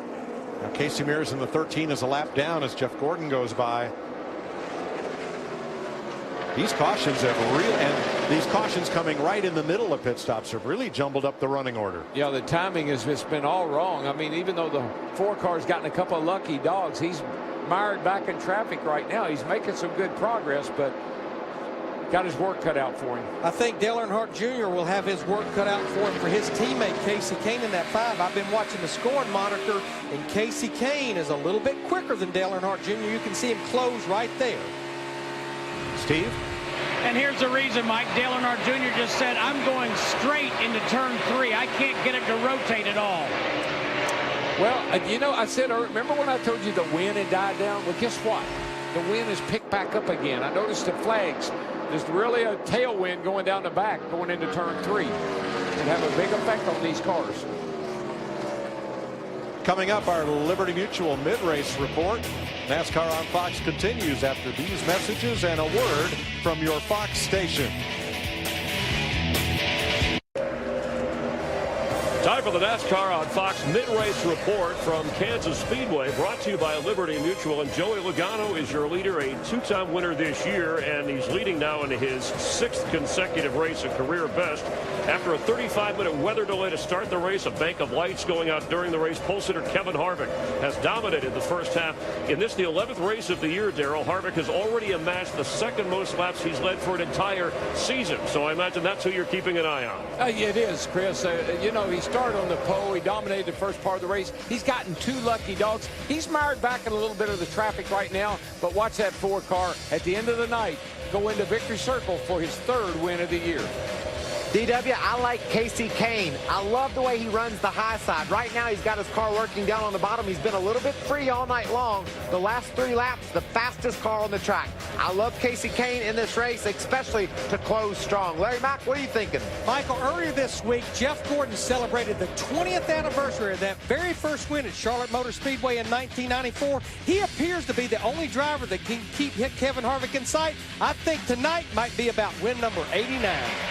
Larry Mack, the 42 driver, Kyle Larson. This young rookie continues to impress. At one point out of the top 20, the team called an auto and made a significant adjustment in the front of the race car. They've dialed him back in. He's up to 10th. Remember, he had a great run at Texas, his best mile-and-a-half finish, and he almost won the race at Auto Club Speedway. Keep an eye on the 42. Tonight's race is a home game for 3 drivers, one of whom, Joplin, Missouri's Jamie McMurray, currently 5th. Last spring, he tied his best Kansas finish of 7th. Both Ganassi cars running well here. You want to see nice guys finish up there? Keep an eye on Jamie Mack. And Mike Danica Patrick trying for her best finish of the year just moments ago, moving into 9th. She's been running in the top 10 throughout the late afternoon and evening. Last year's winner, Matt Kenseth, lacking speed in his Toyota, went a lap down. Last week's winner, Denny Hamlin of Joe Gibbs Racing, spun out, fell out of the top 10. And, of course, Kyle Busch continuing his struggles here, the last car on the lead lap. This has been your NASCAR on Fox mid-race report. We are live at Kansas Motor Speedway. And we'll have more with Logano leading Kahne and Dale Earnhardt Jr. 5-Hour Energy 400 on Fox is sponsored by Godzilla. In theaters everywhere, May 16th. 144 laps to go. Everybody up high on the roof. Our chief spotter, Kevin Clark, and our camera guys giving you great pictures from Kansas Speedway here. Kasey Kahne leading Joey Logano by 9/10 of a second. Your Husqvarna high-performance drivers. These are the drivers who have been to victory lane this season. Kevin Harvick and Joey Logano twice. 8 of them. That's half of the 16-driver chase grid that will contest the Sprint Cup later this season, as Kasey Kahne continues to extend his lead through the darkness of the back straightaway and back into the light. Kansas City Lights was a Steve Wariner song. Krista. Well, Mike, not only are the lights important, but so is the track position. Clean air is crucial. How much so? Kevin Harvick, who dominated this race early, said he is now terrible in dirty air. So loose he can hardly drive it. Meanwhile, when Joey Logano was out front, he said this clean air is so good I can drive my car harder. Yeah, and then I've been noticing that with Harvick. I mean, he restarted in 18th, and he has not, I don't think he's passed anybody. He's been running 18th forever. Correct. Well, throw in also Jeff Gordon and Carl Edwards and Brad Keselowski. They restarted back there with him, and they are all running between 17th and 21st right now. And they all will need to make green flag pit stops before long from now. So staying on the lead lap could be difficult for Gordon, Edwards, and Keselowski. Now, Brad only lacks about 4 laps to the rest of the leaders on pit stops as Dale Earnhardt Jr. takes second away from Joey Logano.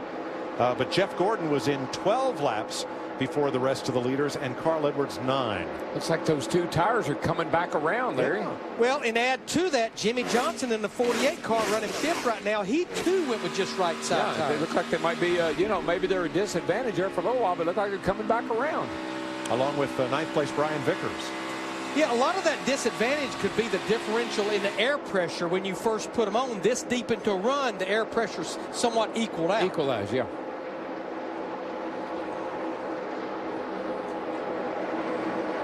Kyle Busch in that 18 car just fighting to try to stay on the lead lap right now, back in the 22nd position. And that's the consequence of a speeding penalty, leaving his pit under caution,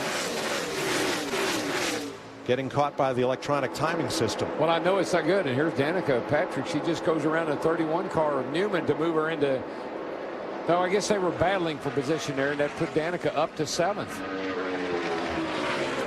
What a run for her tonight. Gosh, this is by far and away. Oh, trouble down here, turn 4. Caution is out. Aflame is Jamie McMurray after a hard hit with the right front.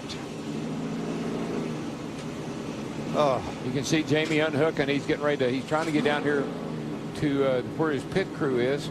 He was 4th, Darrell, having a great drive, and now that car is up in flames and smoke. Finally, it comes to a halt, and the crewmen, his crew, rush to his aid to help him out of there. What a heartbreaker. Yeah, really. Looked like the car just shot up the hill into the wall. Get another look at it and see exactly what happened there. Well, let's ride along. This won't be fun. Oh, he's going down the back, headed into turn 3. Oh my gosh, it never turned. Which is normally the sign that a right front tire is going down. Definitely a right front tire. You all right? I mean, he never even got out of the gas. And he's getting down and getting his belts unbuckled as he looks for traffic behind him, and all he sees is sparks flying off the back of the car and now flames. You know, we were talking about, we saw this at Richmond, some of the cars catching on fire. We see it here tonight. The flames, all that is, the driver is protected. The firewall and everything around him is sealed up tight so that flames can't come in the car with him. We see this most out the rear. But the thing that the drivers fear the most and that gets to them the most is the smoke. All the smoke that comes inside the car, and that's really what they really battle when they're trying to get out of there. Now, these cars do have automatic fire systems, front and rear, that are triggered by temperature, by heat. The driver does not have to set them off.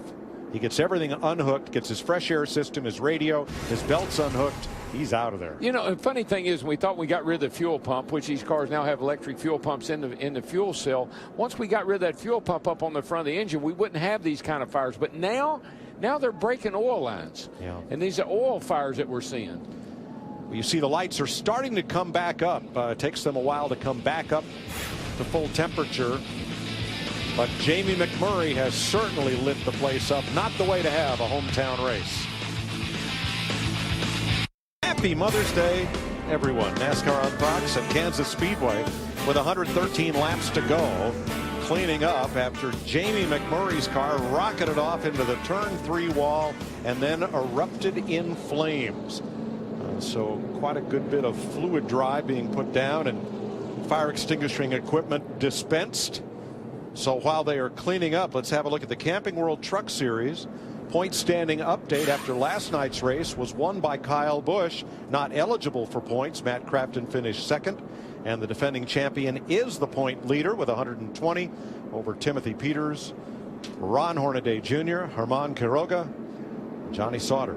Ryan Blaney sixth, making his Sprint Cup debut tonight in the number 12 for Penske Racing. Here's last night's winner, Kyle Busch, who led 105 laps last night.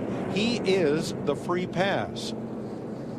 So he had served his penalty. And here's Ryan Blaney having himself, I think, a good, strong drive for Team Penske tonight. He's one lap down, but you know how you know a rookie's having a good night?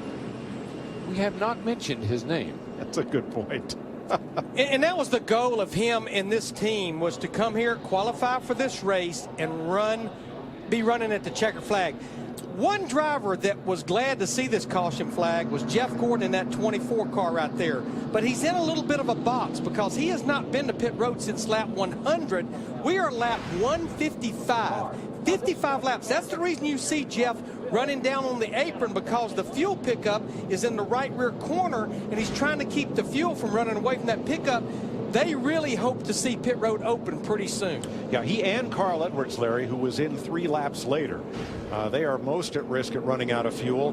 They could stop even though the pits are closed, but the penalty for doing so is restarting at the tail end of the longest line behind all the lapped cars. You don't want to do that if you can help it. One thing this caution did, it somewhat evens everybody out. They'll all be to pit road for fuel and tires.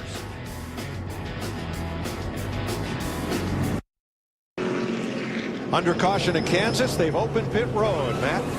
Jimmie Johnson, his car is good through 1 and 2, free through 3 and 4 on the gas. But remember, he has a broken clutch. They're going to have to help give him a little push out of the box. Here they go. And he jams in gear, Steve. Right side's only for the 5 of Kasey Kahne, Matt. Dale Earnhardt Jr. took 4. Krista. Joey Logano making an adjustment. He said he needs help on the exit, more security, and that'll help his entry. It was a track bar. That's how they did it. Wow. See several drivers going for 2 tires there. Kasey Kahne, Tony Stewart, and Denny Hamlin, as well as Paul Menard. Jimmie Johnson almost got into Kyle Larson leaving. Yeah, got it bottleneck there at the exit of pit road. Pretty crazy. So under caution with 110 laps to go here in Kansas.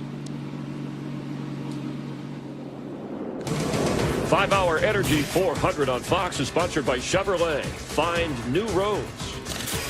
And by Academy Sports and Outdoors. Right stuff, low price, every day.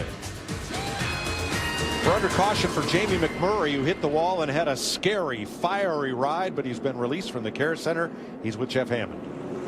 Yes, he did, Mike. He had a scary moment right there. Tell us what happened, Jamie. Well, I'm not 100% sure. I just, entered turn 3 and I heard a small pop and then just lost all the steering and got into the fence and then it knocked the oil lines and everything off and had a little fire. But not sure. We didn't really have any tire issues all weekend.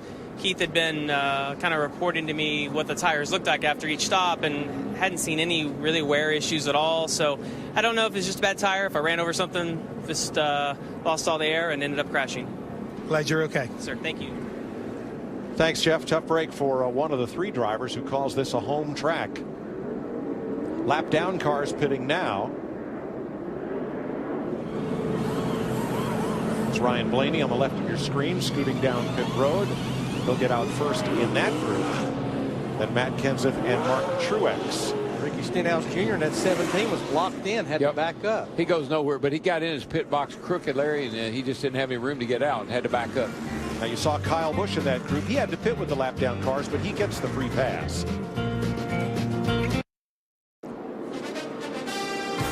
Ready for the restart. Tony Stewart, Kasey Kahne. Kahne the leader, electing the outside on row 1. Logano and Hamlin, who's rebounded nicely. How about Danica Patrick up for 6th alongside Dale Earnhardt Jr., Jimmie Johnson, and rookie Kyle Larson. As we get ready for the restart, Clint Bowyer and Michael Annett took the wave around, but they are still each 1 lap down. Green flag. Kahne with Logano right behind him. Head off for turn 1 on the outside. Yeah, Joey Logano, the 22 of those top 4 drivers, he's the only one that went with 4 fresh tires on that stop. Should pay off big time for him. Down the back here, he gets around Tony Stewart. We're back under full lights on the back straightaway. Good news. And Logano is locked right onto Kasey Kahne. He wants the lead. A little speedy dry up top. No consequence. Kahne comes down, covers the spot, and leads this lap. Joey Logano drove that thing down into turn 3. It's sparking. I mean, you can tell the speeds are coming up with this racetrack. He's hunting the lead down the back. He looks like he's got a nose up alongside of Kahne. There he goes into turn 3. Joey Logano back out front. I mean, he drives that thing down to the middle of that corner. I don't think he's getting completely out of the gas at all. Those 4 tires are paying off right now. And Darrell, what I liked about taking 4 tires right there with just a little over 100 laps to go, you and I were talking during a commercial break, maybe gives you the opportunity to get 2 later. Yeah, because we saw Dale Jr. and a couple other cars take 2 tires, and they really looked like they were giving up something in the beginning, but it paid off in the end. Patrick moves around the outside of Logano and moves into the top 5.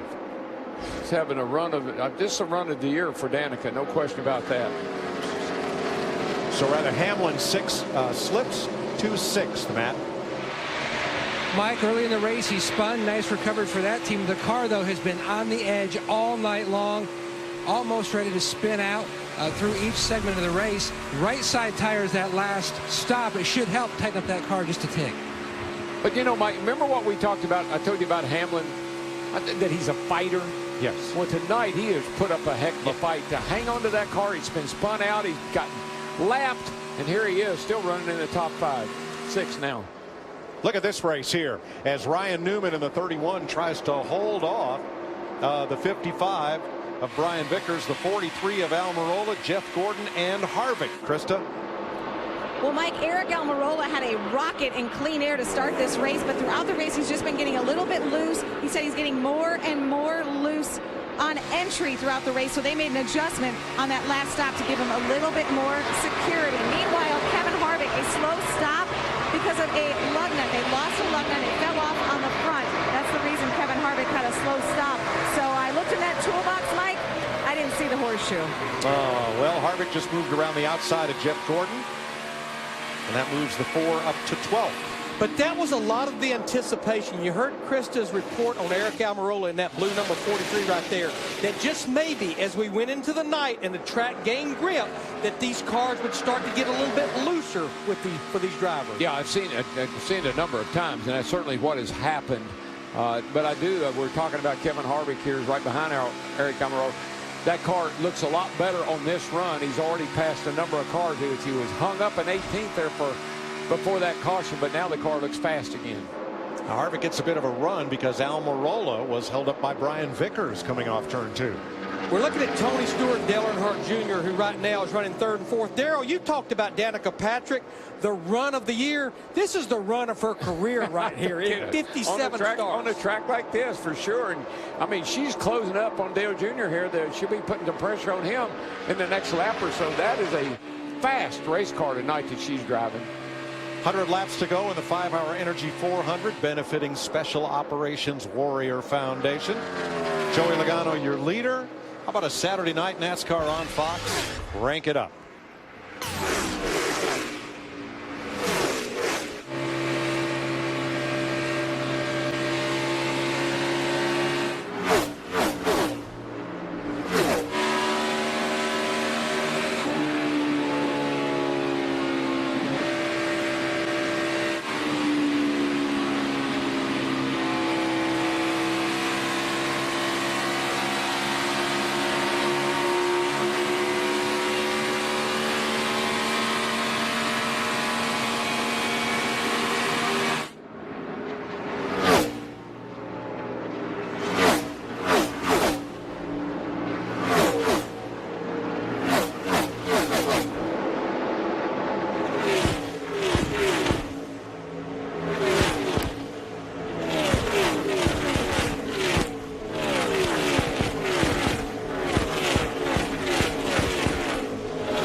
Here's a look at Joey Logano's lead, 2.5 seconds over Kasey Kahne.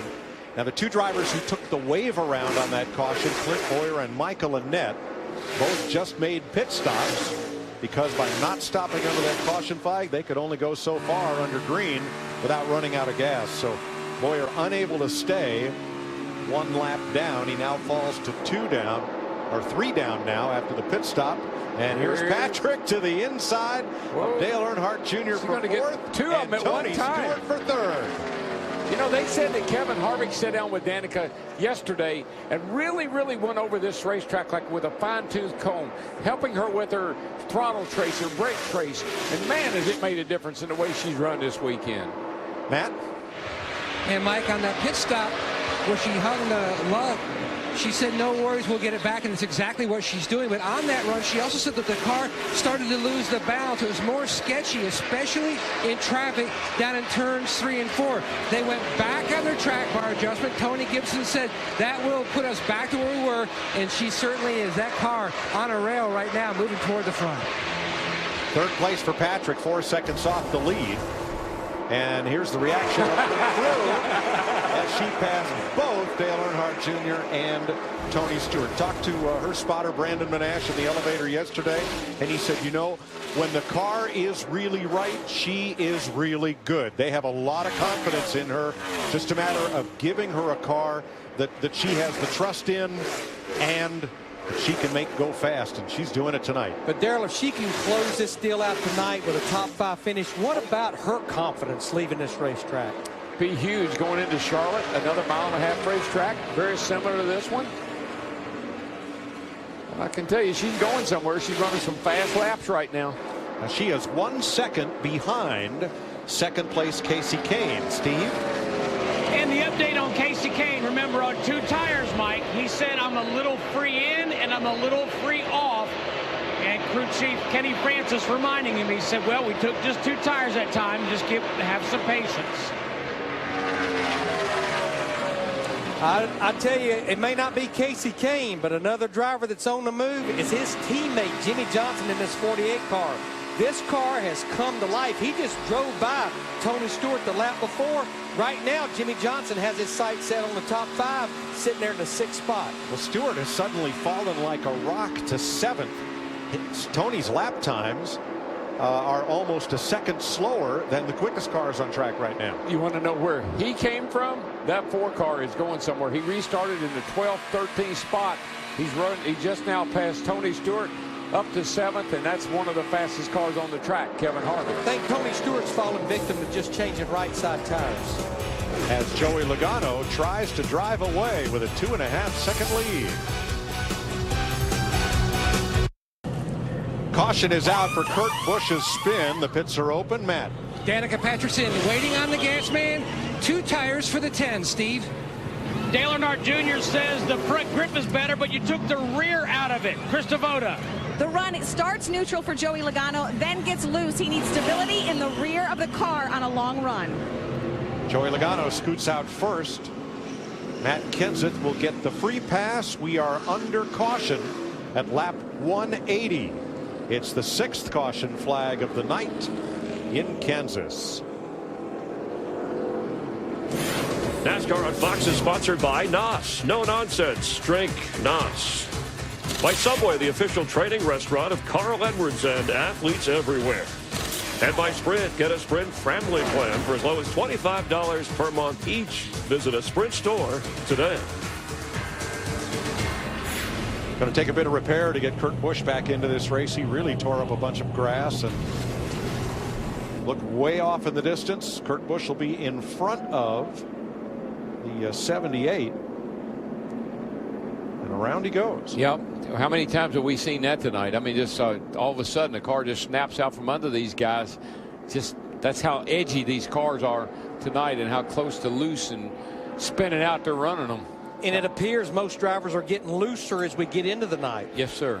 Now we looked but did not see any contact between Martin Truex and Kurt Busch. I didn't see any. No. One thing we did see, most drivers went with just 2 right side tires. It is now a one-stop race to get to the end of this race now. Now he really mowed the grass coming down through the Trialville here. As low as these cars are to the ground, it does a lot of damage underneath the front of that car.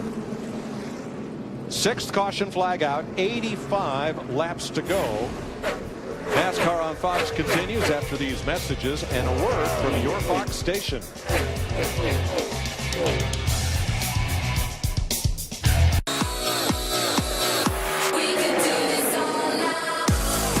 That's too close. Well, I made it know before he's there. Sorry about that. Wasn't his fault. I was completely out of the throttle. Hold on to it there. Hold on to it. Stay in the gas. Lock it down. Lock it down. Lock it down. Lock it down. Oh, Lucian back in trouble. Oh, no. It was the Super Bowl that the lights went out. Well, the lights are back on in Kansas. See, that's how you know she's got a great car tonight. She's having fun. Yep.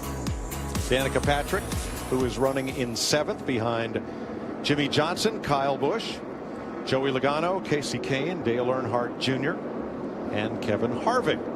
Johnson is the race leader. Now, Harvick has led 90 laps. He's the most of the 8 leaders, 18 lead changes, and 21 cars on the lead lap, including Matt Kenseth, who just got the free pass on this 6th caution flag of the night. I believe Busch's spin. I believe, Mike, that this could be a race here between the 22 and the 4. They were the 2 best cars coming to that last caution. 22 obviously had the lead, Joey Logano, but that 4 car was on the move. We'll see how it shakes out here. And about our top 15 drivers elected to go with just right side tires only on that last pit stop. Pace car to pit road. Jimmy Johnson up high. Kyle Busch down on the inside, having overcome that speeding penalty. And they take off with Busch a car length out front. As long as the leader goes in the restart box, doesn't matter who gets to the line first. Who will come off turn 2 first? Johnson. Wow, what a run. And when you get that high line, you get back into the throttle, boy, you can make some great speed coming off the high side of that turn. Wow, Patrick had a look underneath Dale Jr. entering turn 3, thought better of it. A little tight right there with Dale Jr. Logano for second. Casey Kane, that's a tight little pack.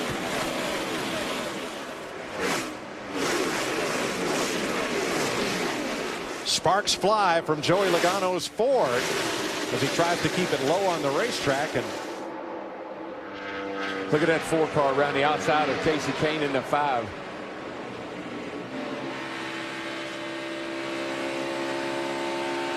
He just gets through the middle of the corner and off the corner so well. He can pick up the trouble. Turn 4. Here trying to get past Paul Menard. AJ Allmendinger spins.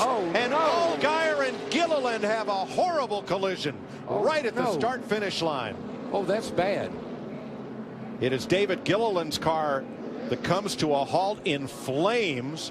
Well, all but destroyed. Window net going down. That's a beautiful thing. Justin Allgaier as well as David Gilliland. Gilliland's got his down and he's trying to get out.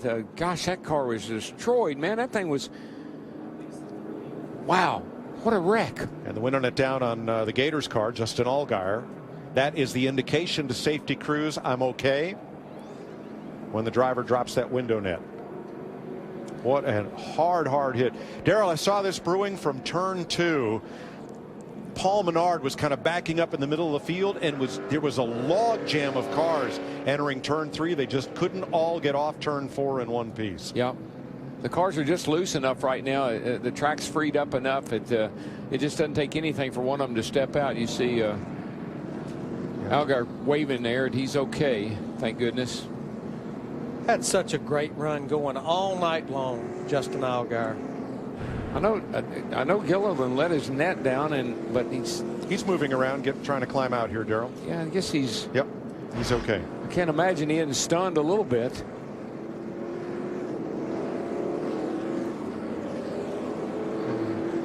Wow. What a tough break. Having a great run, Justin Allgaier in the 51 car.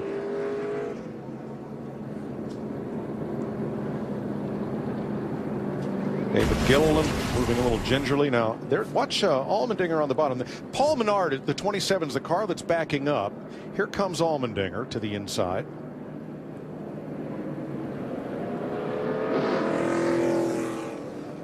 At the left side, right down on the line down there, and the car gets a little squirrely with him, gets a little loose, and here we go. And it's on. Boy, when he comes down the hill and hits that 51, and that turned him right into Gilliland when he did that. And it was a hard impact. And here's what we're talking about. You saw Allgaier get clipped by Allmendinger, and watch that red car shoot across the track right into the path of David Gilliland. And I guarantee you Gilliland was on it trying to get through it without getting in it, and he didn't quite make it. And that is unbelievable crash. But you're right, Darrell. I'm sure David Gilliland was full song right there. Yeah, he was trying to, he was trying to stay in the gas, trying to clear the wreck. And, of course, when the 51 came up in front of him, nothing he could do. Gosh. Wow. I see wrecks like this, and I think about, well, back in the day, you wouldn't probably walk away from that car. They'd have to help you away from that car. And these guys crash these cars. It's just such a testament to the safety innovations that are in the car, the driver, the Hans device, the safer barriers, so many things. It's 100 times better than what we dealt with. And the best news, both the drivers in that hard crash walked away. Yep. Amazing.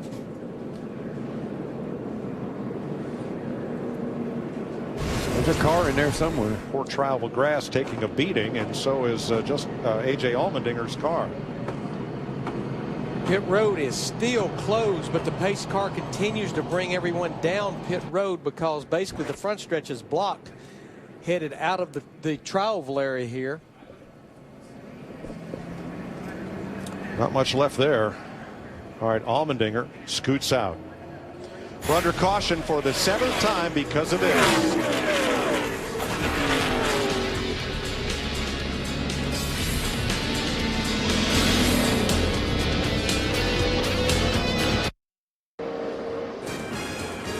The remains of David Gilliland's car gets hauled back to the garage area. He climbed out, and so did Justin Allgaier, while Casey Mears and A.J. Allmendinger and Paul Menard stay in the race. After this pileup, pit road is open. Brad Keselowski comes in along with Tony Stewart, Menard, Alex Bowman, and Carl Edwards. A bit of pit work going on here, and we lost a great one this week. Norman Koshimuzu, gas man, transport driver extraordinaire, worked for Dygaard, for Bobby Allison, Darrell Waltrip, and Larry, worked for you at Robert Yates Racing. Yeah, probably, Mike, my 18 years as a crew chief, not an individual more committed and dedicated to doing whatever it takes, very committed to winning races.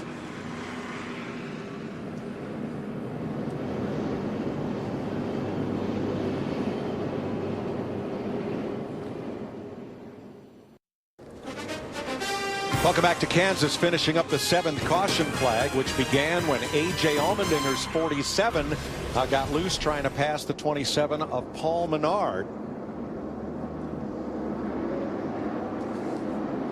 Allmendinger's car slides up, makes contact, and it's on. And as Allmendinger shoots across the track, he clips the 51 of Justin Allgaier, which flies up track into the path of David Gilliland. And a very, very hard hit for Allmendinger and Gilliland. Both climbed from their cars, and we listened in on Justin Allgaier. Rick, behind you here. Talk to me, bud. Talk to me. You all right? Yeah, I'm good. Just out of breath. I'm sorry, boys. I was trying everything I could to miss him. Holy crap, was that a hit? Oh, you're all right, bud. Good, man. I'm here to race another day. I tell you, another guy that did an amazing job on that whole thing was the 17 car of Ricky Stenhouse Jr. I mean, he avoided that. Could have been right up in the middle of it. Stenhouse, the first car one lap down, as Jimmy Johnson and Joey Logano lead them back to green with Kevin Harvick and Kyle Busch in row 2. Casey Kane and Dale Earnhardt Jr. in row 3, and Kyle Larson goes way downstairs trying to grab a spot with his number 42. And he just about ran out of front stretch apron there. It was real close. I think we're getting ready to see that probably the 2 best cars go at it here on this run, the 22 and the 4. Logano wants the lead back, gets it. Johnson looks back to the inside. And he's got company. Kevin Harvick all over the 48 for second place now. Well, Darrell, it's taken Kevin Harvick in that 4 car about 70 to 80 laps to recover from being trapped after that green flag stop when he got the free pass back on lap 109. It's taken him that long to get back up near the front. Yeah, he was hung up mid-pack there forever. He couldn't go anywhere, but now that he's back up front, he's showing the speed that he had earlier. David Gilliland checked and released from the infield care center. Good news there. But I got to tell you, Larry, if he doesn't get around, if Kevin Harvick doesn't get around Jimmie Johnson in a 48 here pretty quick, that 22 has been known to scoot away from the whole field. He's been bad fast, too. When we went to Daytona in February, how many would have picked Joey Logano at this point in the season to have 2 victories and be on the verge of a 3rd? Jeff Hammond.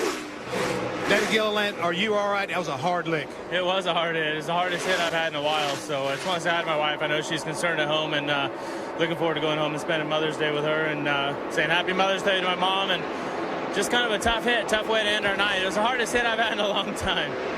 Glad you're right. David Gilliland swept up in the 7th caution flag of the night.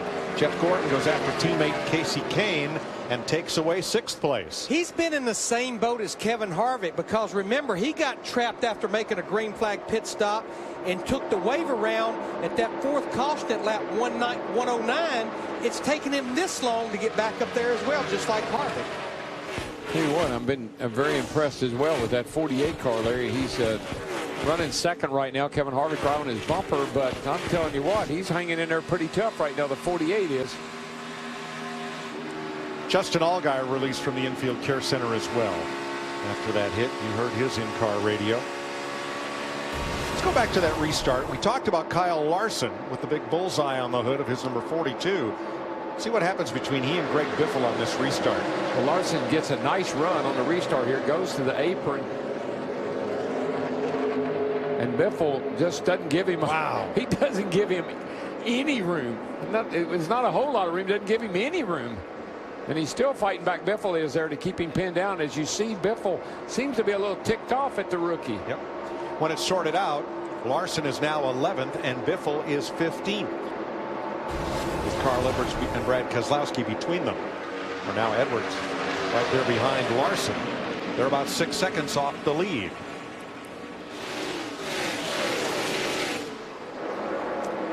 You know, Kyle Busch has not had that good of a night, Mike and Darrell, because remember, he was busted for speeding on pit road. He got the free pass back on that 5th caution at lap 150, and they pitted at 158. They have stayed out the last 2 cautions to get track position. Now, the downside, Matt, is he'll have to make a green flag pit stop a lot earlier than all the other drivers. Larry, he won the Truck Series event last night, hoping to learn more for tonight's event. The car. Whoa, spinner. And that's Kurt Busch again off turn number 2. Yeah, that car hadn't been right. I watched it earlier down in 3 and 4. Took off up the track with Kurt, and I think that the car just hadn't been right since he spun. Earlier spin. Busch started the race 6th.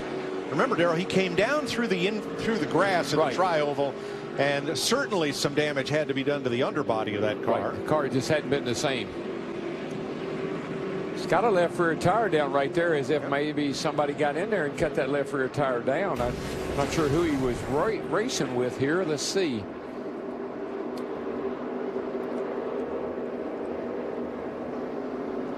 There he is. Not sure if the left rear, you can't tell from there, but the left rear tire is definitely down. Not sure if he made contact with somebody to cut it down or not. Now, a few laps prior, he and Ricky Stenhouse were going at it, but that was the right, not the left side of the car. Yeah, that's down in 3 and 4. I saw those 2 cars go up the track right there. Made some contact. Yeah. Let's see if we make any more contact. Kind of hard to say, but you can see his left rear tire definitely knocked down. That's the 8th caution flag of the night. Martin Truex got the free pass on the last caution. This one will benefit Ryan Blaney. I get a feeling this is really going to jumble up strategy, because I talked about Kyle Busch that has not been on pit road since lap 158. And remember, Carl Edwards, Denny Hamlin, Matt Kenseth, Tony Stewart, Paul Menard, Brad Keselowski, they were on pit road the last caution. But all of these drivers up here, they're somewhat in a little bit of a box. It's like they need to come to pit road, just like I think you're about to see Jimmie Johnson, but Joey Logano elected to stay out. Well, Jimmie Johnson hasn't been in since lap 157, so here's Matt. And Mike, Chad Knaus is going to go with a 4-tire strategy here. That way, later they can go for 2 if they need to. Track bar adjustment here on the 48 of Johnson.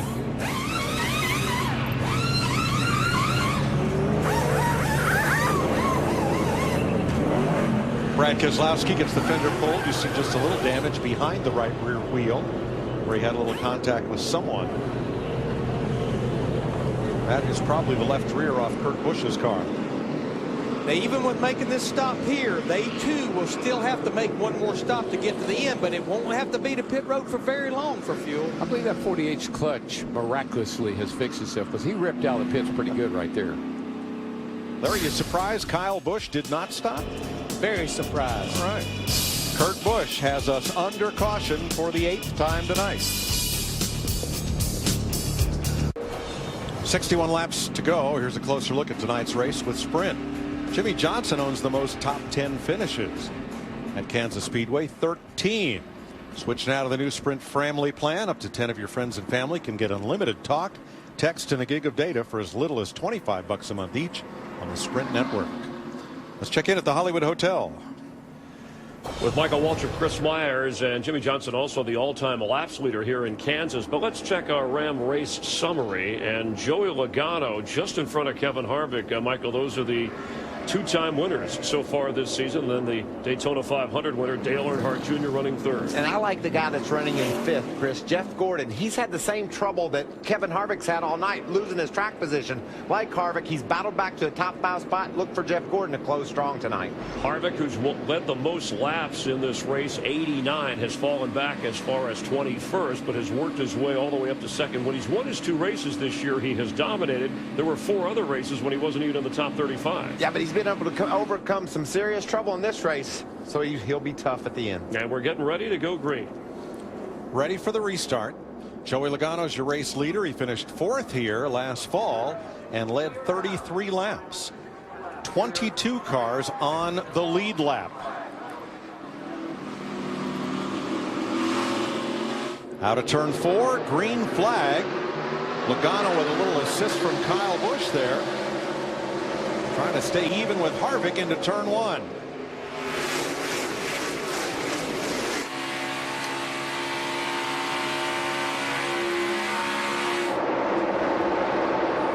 Earnhardt in 3rd, Kyle Busch in 4th. Not anymore. Jeff Gordon to the inside for 4th place as Harvick takes the lead.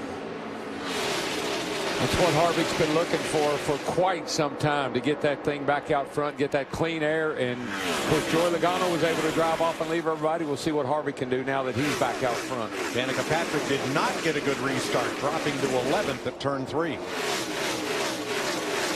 Matt Kenseth up the outside in the 20. There's Patrick to the inside of Ryan Newman. Why did we ever believe we would not be talking about Matt Kenseth before this night was over? Because he was a lap down. He's been outside the top 20 most of this race. Well, for 200 and some laps, we haven't spoken much about him, but you know, it's showtime, and old man will always figure out a way to be up there at the end. Not a factor in either practice or qualifying, as Kevin Harvick and Jeff Gordon both just logged their fastest laps of the night.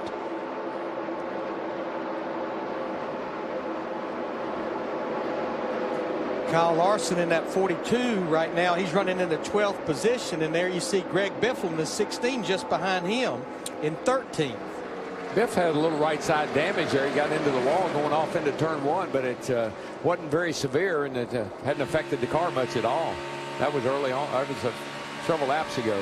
Teammates battling for 3rd, Dale Earnhardt Jr. and Jeff Gordon, while Jimmie Johnson moves to the inside of Brad Keselowski for 14th. And on that last caution, Jimmie Johnson took 4 tires. Brad Keselowski, they did fuel only. Jeff Gordon trying to get some clean air across the hood of his Chevrolet. Takes 3rd away from his teammate.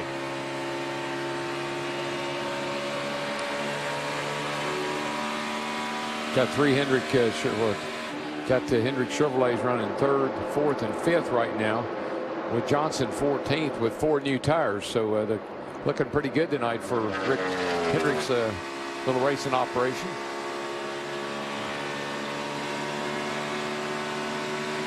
Let's take a look at the pit stop averages for 4-tire stops and see who's been on it tonight. Dale Earnhardt Jr.'s number 88 crew, led by Steve Letarte, averaging 12.4 seconds. 12.4 seconds for 4 tires. And think about it, these tires and wheels, they have 5 lug nuts per wheel, not to mention dumping 19 gallons of Sunoco race fuel, roughly. I mean, Larry, a driver wouldn't even have time to, you couldn't say, can I get a drink of water? Because you wouldn't have time to reach in and get it. Well, it's made a difference. Junior's in the top 5, in position to challenge here with 54 laps to go. Though he's running 3.2 seconds off of Kevin Harvick, but with inside of the lead.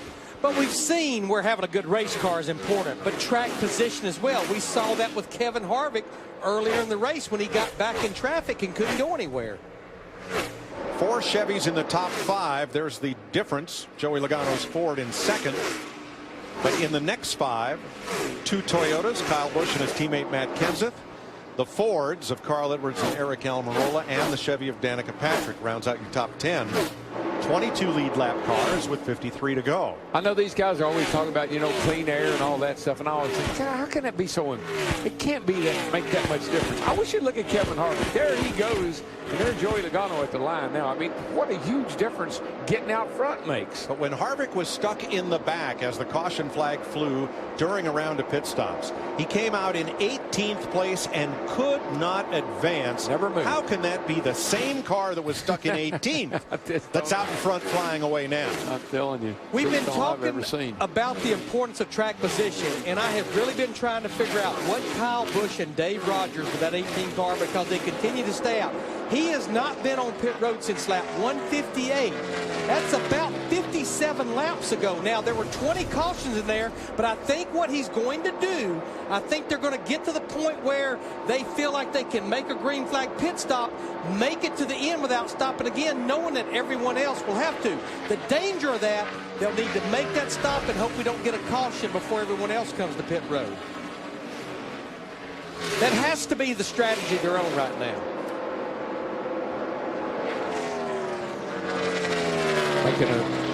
Making a nice fuel run here. I'll say that. Yeah, he's in 6th place. He's 7 seconds off the lead. Danica's moved back up into the top 10. She is 10 seconds off the lead. As we said, she got shuffled back on that restart back to 11th and then repassed Brian Newman.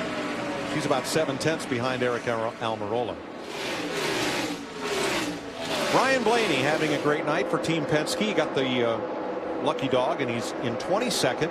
His dad, Dave, also tried to qualify for this race, but was the one car that did not make the field.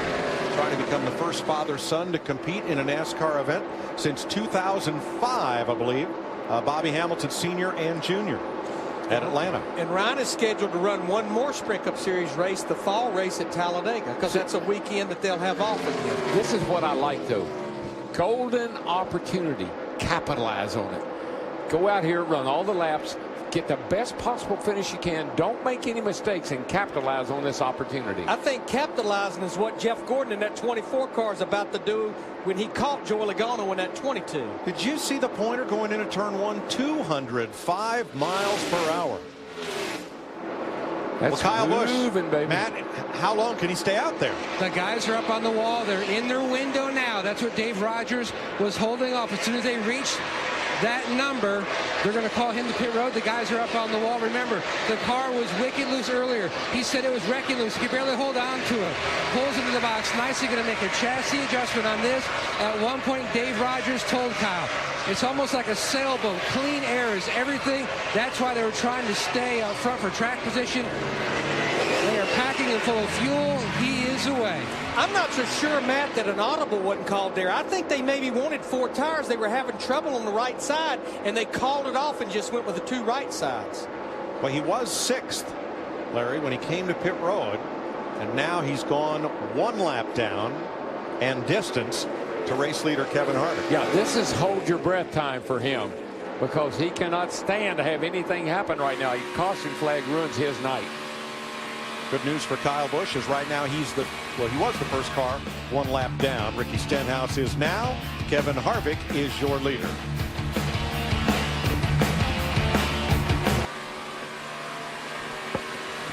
With 41 laps to go in Kansas, Kevin Harvick leads Jeff Gordon by 2.8 seconds. Their lap times continue to be within 1/10 of a second of each other, with Joey Logano third. Now, 1 week from tonight, NASCAR's best drivers take to the track at Charlotte Motor Speedway for the 30th annual NASCAR Sprint All-Star Race. $1 million on the line, part of Fox Sports 1's 10 Days of Thunder. Coverage on Fox Sports 1 begins next Saturday, 7 Eastern. It's definitely a classic checkers or records. I mean, that's all. That's what that race is all about.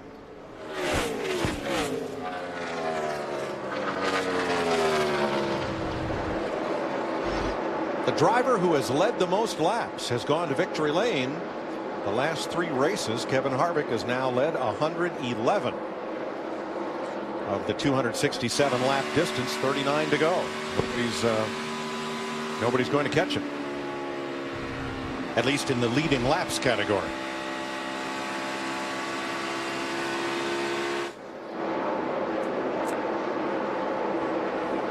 Mike, you know, I'm always looking at trends, just like all the other crew chiefs. Now, we only have 3 previous spring races here at Kansas, but when you look at those 3 races, the average lap of the last caution is right around lap 190 with 77 to go. Right now, we have 38 to go. You know, the one crew chief that hopes my trend's right, Dave Rogers and Kyle Busch, that this thing will go out green. Sure got a green flag look to it. I mean, everybody's pretty well strung out, and I don't see anybody really working on anybody too hard here at this time. Yeah, we're not seeing the clumps of cars like the one that created the Allmendinger and Menard collision. Exactly. We got a few cars bunched up here in the middle of 3 and 4 right now, but pretty much everybody's minding their manners at this point with just a little ways to go here, 37 laps to go. Darrell, the only thing I think that might could offset my trend is the fact of the drivers we've seen, how they just all of a sudden coming up off the corner just snap loose, like we've seen several drivers. Now, those are daytime trends, not nighttime trends. My notebook, right? I didn't have a very thick notebook on nighttime trends. I would really screw Hammond up. No, that's true. This is the first night race in the brief history of Kansas Speedway. Held Saturday night so everyone could get home for Mother's Day tomorrow. Jeff Gordon has been knocking tenths out of Kevin Harvick's lead. 2/10 last lap and 2/10 the lap before. It's down to 2.4 seconds. I think that'll balance back out. Kevin's had to pass a couple of cars. Slows him down a little bit. And we just saw Kyle Busch in that 18 car. He's back in the 22nd position, 1 lap down, but he's the first driver that's 1 lap down, so he would get the free pass. Well, for the 3rd lap in a row here, Gordon has been faster than Harvick, and this time it tilts the other way by 2/10. Yeah, I think what you were seeing, Mike, was that Kevin Harvick in the 4 was catching a lap car or 2 here, and that cost him a 1/10 or 2. But when they get in clean track in the car for car, the 4 is still the fastest car. And we're going to see a lot of these drivers start to peel off, starting to make green flag pit stops. Look at it come down. Look at Gordon get that run off turn 4. He picked up another 2/10 on Harvick that time, and traffic was not a factor.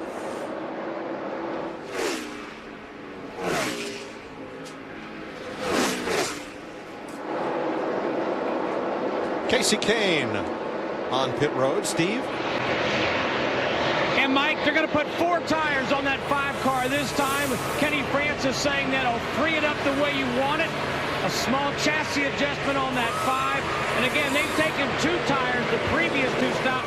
4 tires this time for Kasey Kahne. Now that lap leader Kevin Harvick had to deal with the lap car of Michael Annett, and Jeff Gordon chopped almost a second off Harvick's lead.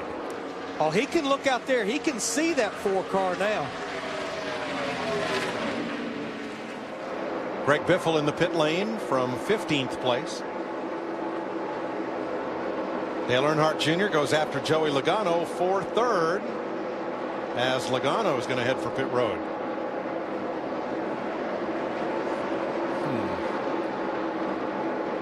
Krista? Greg Biffle has been saying he's had no turn at all. In fact, he said he nearly wrecked back on lap 218. So Greg Biffle has been needing help, needing this stop, needing help with his turnability on the track. Meanwhile, Joey Logano also coming in. Joey Logano has been so strong, but he said he's missing that clean air. He said this car's starting to come to him, but he's been a little bit too free. He needs a little bit more stability, a little bit more of a tight race car for this final stretch. Thanks, Krista. Second and third place, Jeff Gordon and Dale Earnhardt Jr. are pit side for service. So is Danica Patrick. I think Harvick has to come this time. He can't stay out there. You know what Jeff Gordon was doing, Mike? He was running some of his fastest laps because he knew he was getting ready to pit. Krista. Well, Jeff Gordon said taking 2 tires on the last stop allowed him to run up top. They're taking 4 for this final stretch. And the leader is in. Kevin Harvick to the pit lane. That should hand the lead to Carl Edwards.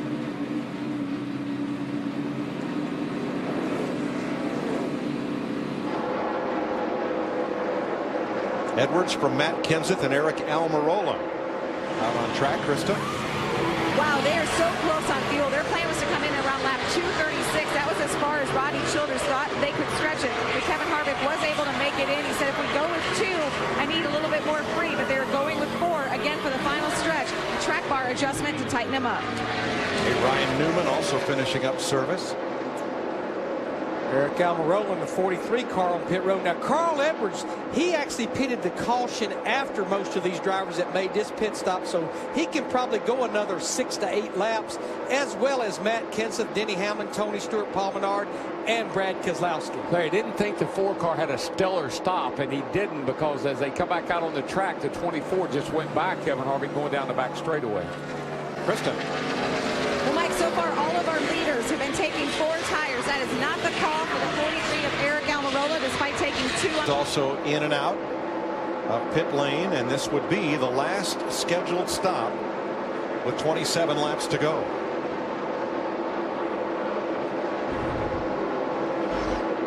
Spit this time. Let's spit this time. That is Jimmy Fennick, Carl Edwards' crew chief.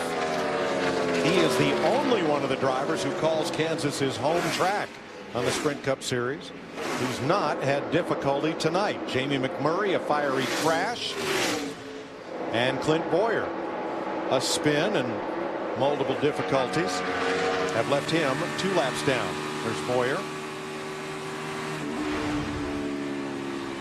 So Carl Edwards will give up the lead to get his final service of the night. Matt Kenseth picks up the lead. Matt Yoakum on pit road. And Jimmy Finnegan and Carl Edwards debated back and forth, 2 or 4. Carl wanted 4, but Jimmy told him, we're going to go just with fuel and right sides. We can't afford the time. And that will leave Matt Kenseth as the next to pit. And everybody else who is on the lead lap has a cushion of 10 or 12 laps or so. And here's Kenseth.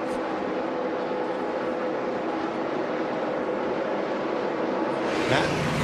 And Matt's biggest complaint, the car was tight from the center to exit. But he too said, being closer to the front, that track position made the car completely different. Almost like having 6 tires on that Toyota. The grip he would pick up versus 4. Jimmy Johnson is the new race leader. Now Johnson and 8 others, Larry, could probably go another 9, 10 laps. But with these drivers having fresh tires, how long do the others dare stay out? Yeah, they're going to be giving up quite a bit of time. But yeah, by my calculations, they can go to about lap 250, which is about 6 laps from now as far as fuel.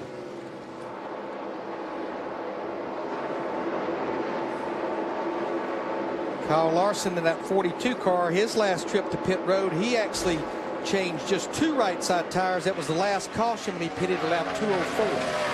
Now, when this all cycles around, if we stay green, prior to pit stops, the lead, Kevin Harvick had a 1.3 second lead on Jeff Gordon, but they are just the opposite now. Jimmy Johnson is your leader, and let's have a look at the pit comparison between Harvick and Gordon. And this is what happened. I mean, the 24 had another one of their great stops, and the 4 mediocre stop. And when they came back out on the track, the 24 was ahead of the 4, and you can see right there, Larry, the difference. Yeah, you can see Kevin Harvick was a little bit better than Jeff Gordon, but you can see the difference right there in the crew. And right now, Jeff Gordon's he's going to be in front of Kevin Harvick. Yeah, he's in front of him by a good bit and actually pulling away. They came out pretty close together. Gordon was ahead of Harvick going down the back when he came back up on the track. And right now, Jeff Gordon is pulling away from Kevin Harvick. Yeah, that graphic actually gave the advantage to Kevin Harvick, but Jeff Gordon pitted a lap earlier than Kevin Harvick that gave him that much of an advantage as far as fresh tires. So it's time for our sprint, 20 to go. Jimmy Johnson is your race leader. He's the first of 9 drivers that still need another pit stop. The first of the drivers who have completed their final service is Jeff Gordon. 24.9 seconds off the lead ahead of Kevin Harvick. Kyle Larson right now is the second place car and Brian Vickers third, but they will need another stop. So will Brad Keselowski in fourth. And here is Larson to the pit lane. And that's your sprint, 20 to go. Matt? And Larson is in. You can see they're going to make one more adjustment for the run to the finish. Fuel is going in. Right side tires again for the 42 of Larson. So that leaves 8 drivers who have one stop to make in the 5-hour Energy 400, benefiting Special Operations Warrior Foundation. Those pit stops had better come soon, and you won't miss them.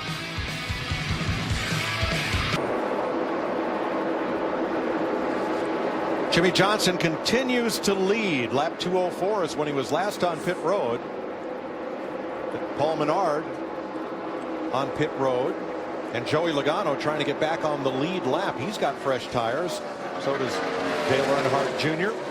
5 drivers at the front have yet to make that final pit stop. Jimmy Johnson, Brian Vickers, Brad Keselowski, Denny Hamlin, and Tony Stewart. So here's Jeff Gordon in 6th, the first of the drivers that have made that final scheduled stop. Brian Vickers is in, and that will leave 4 out on the track. Steve?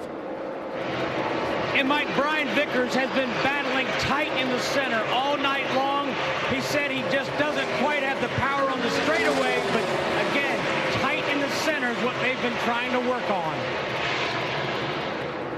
He'll get back out 1 lap down. A lot of cars a lap down, but that will change as Johnson, Keselowski, Hamlin, and Stewart make their final stop, Larry, if they make a final stop. Well, they would have to go 63 laps, Mike, and that would be essentially with no help from caution. I go back to Brad Keselowski's win here in June of 2011. He went 57 laps, which was unheard of. He was having to shut the engine off in the corners that day. Tony Stewart's in, and so is Jimmy Johnson. Stewart finishes up his service. Here's Matt. Jimmy said he did not like the car on 4 tires, chassis adjustment, and fuel for the 48. Splash and go. That's it, brother. For Jimmy Johnson. Pretty nice call. Ricky Stenhouse on pit road as Jeff Gordon is now 0.8 of a second up on the number 4. Yeah, that's the battle. I've been watching these 2 guys right here because I figured it'd filter back to them sooner or later. But the 4 car, I think Kevin tried and tried and tried, and he realized he's not going to be able to get around Jeff Gordon. And he's cooled his jets just a little bit right now. I don't know if he thinks he can make a late run at him or not, but right now the 24 is the best car. So the 2 leaders, Brad Keselowski and Denny Hamlin, have yet to make their stop. 10 laps to go. Keselowski is the leader, and the trend not in his favor. And Mike, when I look at his lap times, he's just not slowed down that much. Now, Denny Hamlin in 11, he's hit pit road here with 9 laps to go. But I've not seen Brad Keselowski and Paul Wolfe slow their pace down much with this 2 car that would indicate they're going to try to go to the end. But remember what he did. He's done it before. Keselowski has. Of course, he was kicking the thing out of gear and coasting. But they got everybody a lap down early in this race. Oh, wait a minute. Here he comes. Brad Keselowski will be the final driver to make their green flag pit stop, and Jeff Gordon, the point leader coming in, who said Wednesday in a press conference, he said points are fine, but everybody wants to, needs to get a win this year. Everything has changed. He said he would give the points lead up. He'd give his top 5 backs, his top 10s. He wouldn't care if he was 23rd in points. I just want to win a race. Well, he's going to have a great chance tonight. He's a little bit better than Kevin Harvick, but he does get held up in traffic at that here. He's having trouble getting by the 11 car, Denny Hamlin, which is allowing Kevin to close up pretty quick here, but I just don't think Kevin's got the car to run with the 24 right now. Well, certainly getting past Hamlin took a lot out of Jeff Gordon's lead. Less than half a second. 7 to go. Seemed like when Kevin Harvick moved to the very top of the racetrack, I mean, just tippy-toeing around the top, he picked up a little bit of speed, but I don't think it's enough to run down the 24. I just don't think he's got what it takes. And they had identical lap times that time around, within 0.02 of a second. 6 to go. And they're running 2 totally different lines. The 24 around the bottom, the 4 up around the top. And I think the 24 is just prevailing right now with a little bit better race car. And Gordon caught rookie Alex Bowman at a great place, the end of the back straightaway, so it did not much affect Gordon's corner entry and slow him down. And it did hurt Kevin some on the corner exit there, because he caught him right in the middle of the corner. So right now, Jeff Gordon in the catbird seat. He's pulling away from Kevin Harvick, and that's the only competition he's got right now. Yeah, that was a big chunk that time, Jeff Gordon over Kevin Harvick as far as the scoring monitor. 7th place race, Danica Patrick, Eric Almirola. That's Cole Witt up on the outside. It's been an amazing night for Danica Patrick tonight. Just run solid all night long. Been in the top 10, and here she is, going to come 7th right now with just a few laps to go. And she could be on the verge of her best career Sprint Cup finish. Yeah, Mike, she only has 1 top 10, and that was 8th in that Daytona 500 last year where she sat on the pole. Alan Gustafson grew up a Jeff Gordon fan. Now he is Jeff's crew chief and strategist. Did he make the winning call?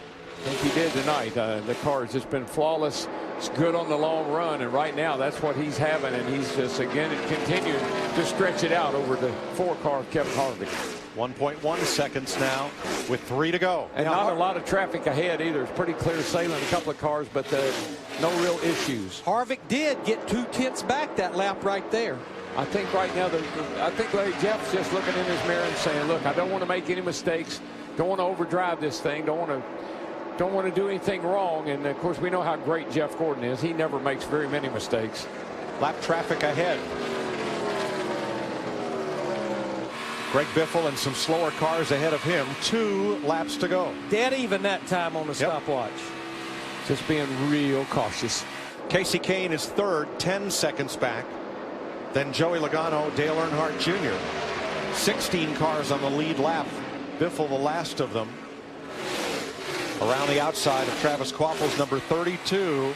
Here he comes. Jeff Gordon will be looking at the white flag. And that's the first flag he wanted to see for sure. The race will end no matter what, and we got us another winner, boys. Boy, Harvick Harvick's is coming all over the racetrack. And a lot of traffic in front of Jeff Gordon. He's going to catch him down in turn 3 and 4. Harvick got a great run down the back straightaway. It's down to half a second. He'll try. 4 tenths of a second. I think it's a third of a second. Great effort. Jeff Gordon off turn 4. Win number 89 for Jeff Gordon by 2 car lengths over Kevin Harvick. Knocking the door and break it down. Harvick made it interesting, though. A little bit of traffic that he ran up on. I just think Jeff was being mighty cautious. 3rd on the all-time NASCAR win list.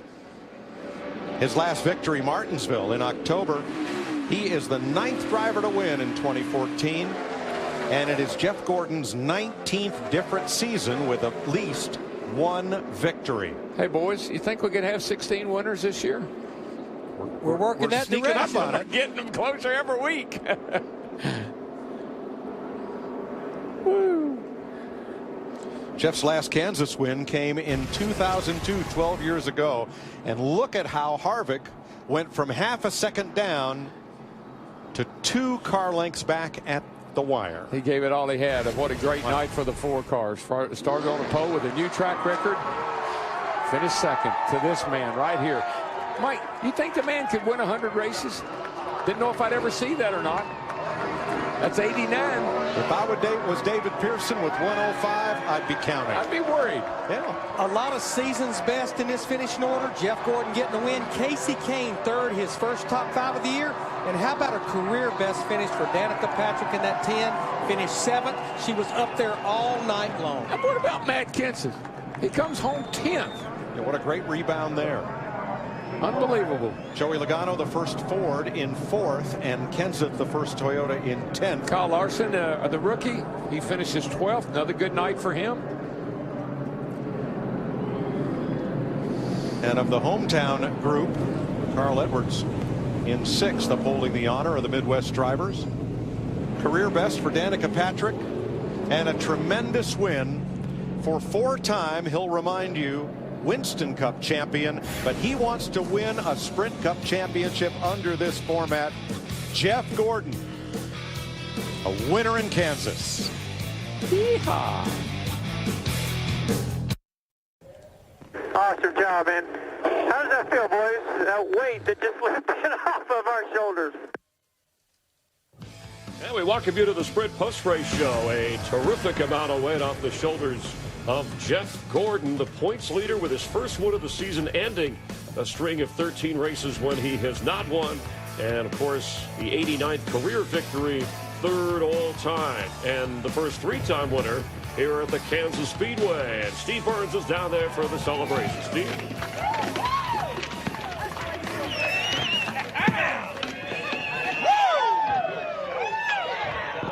Jeff, 89th career victory. You guys have been so good this year.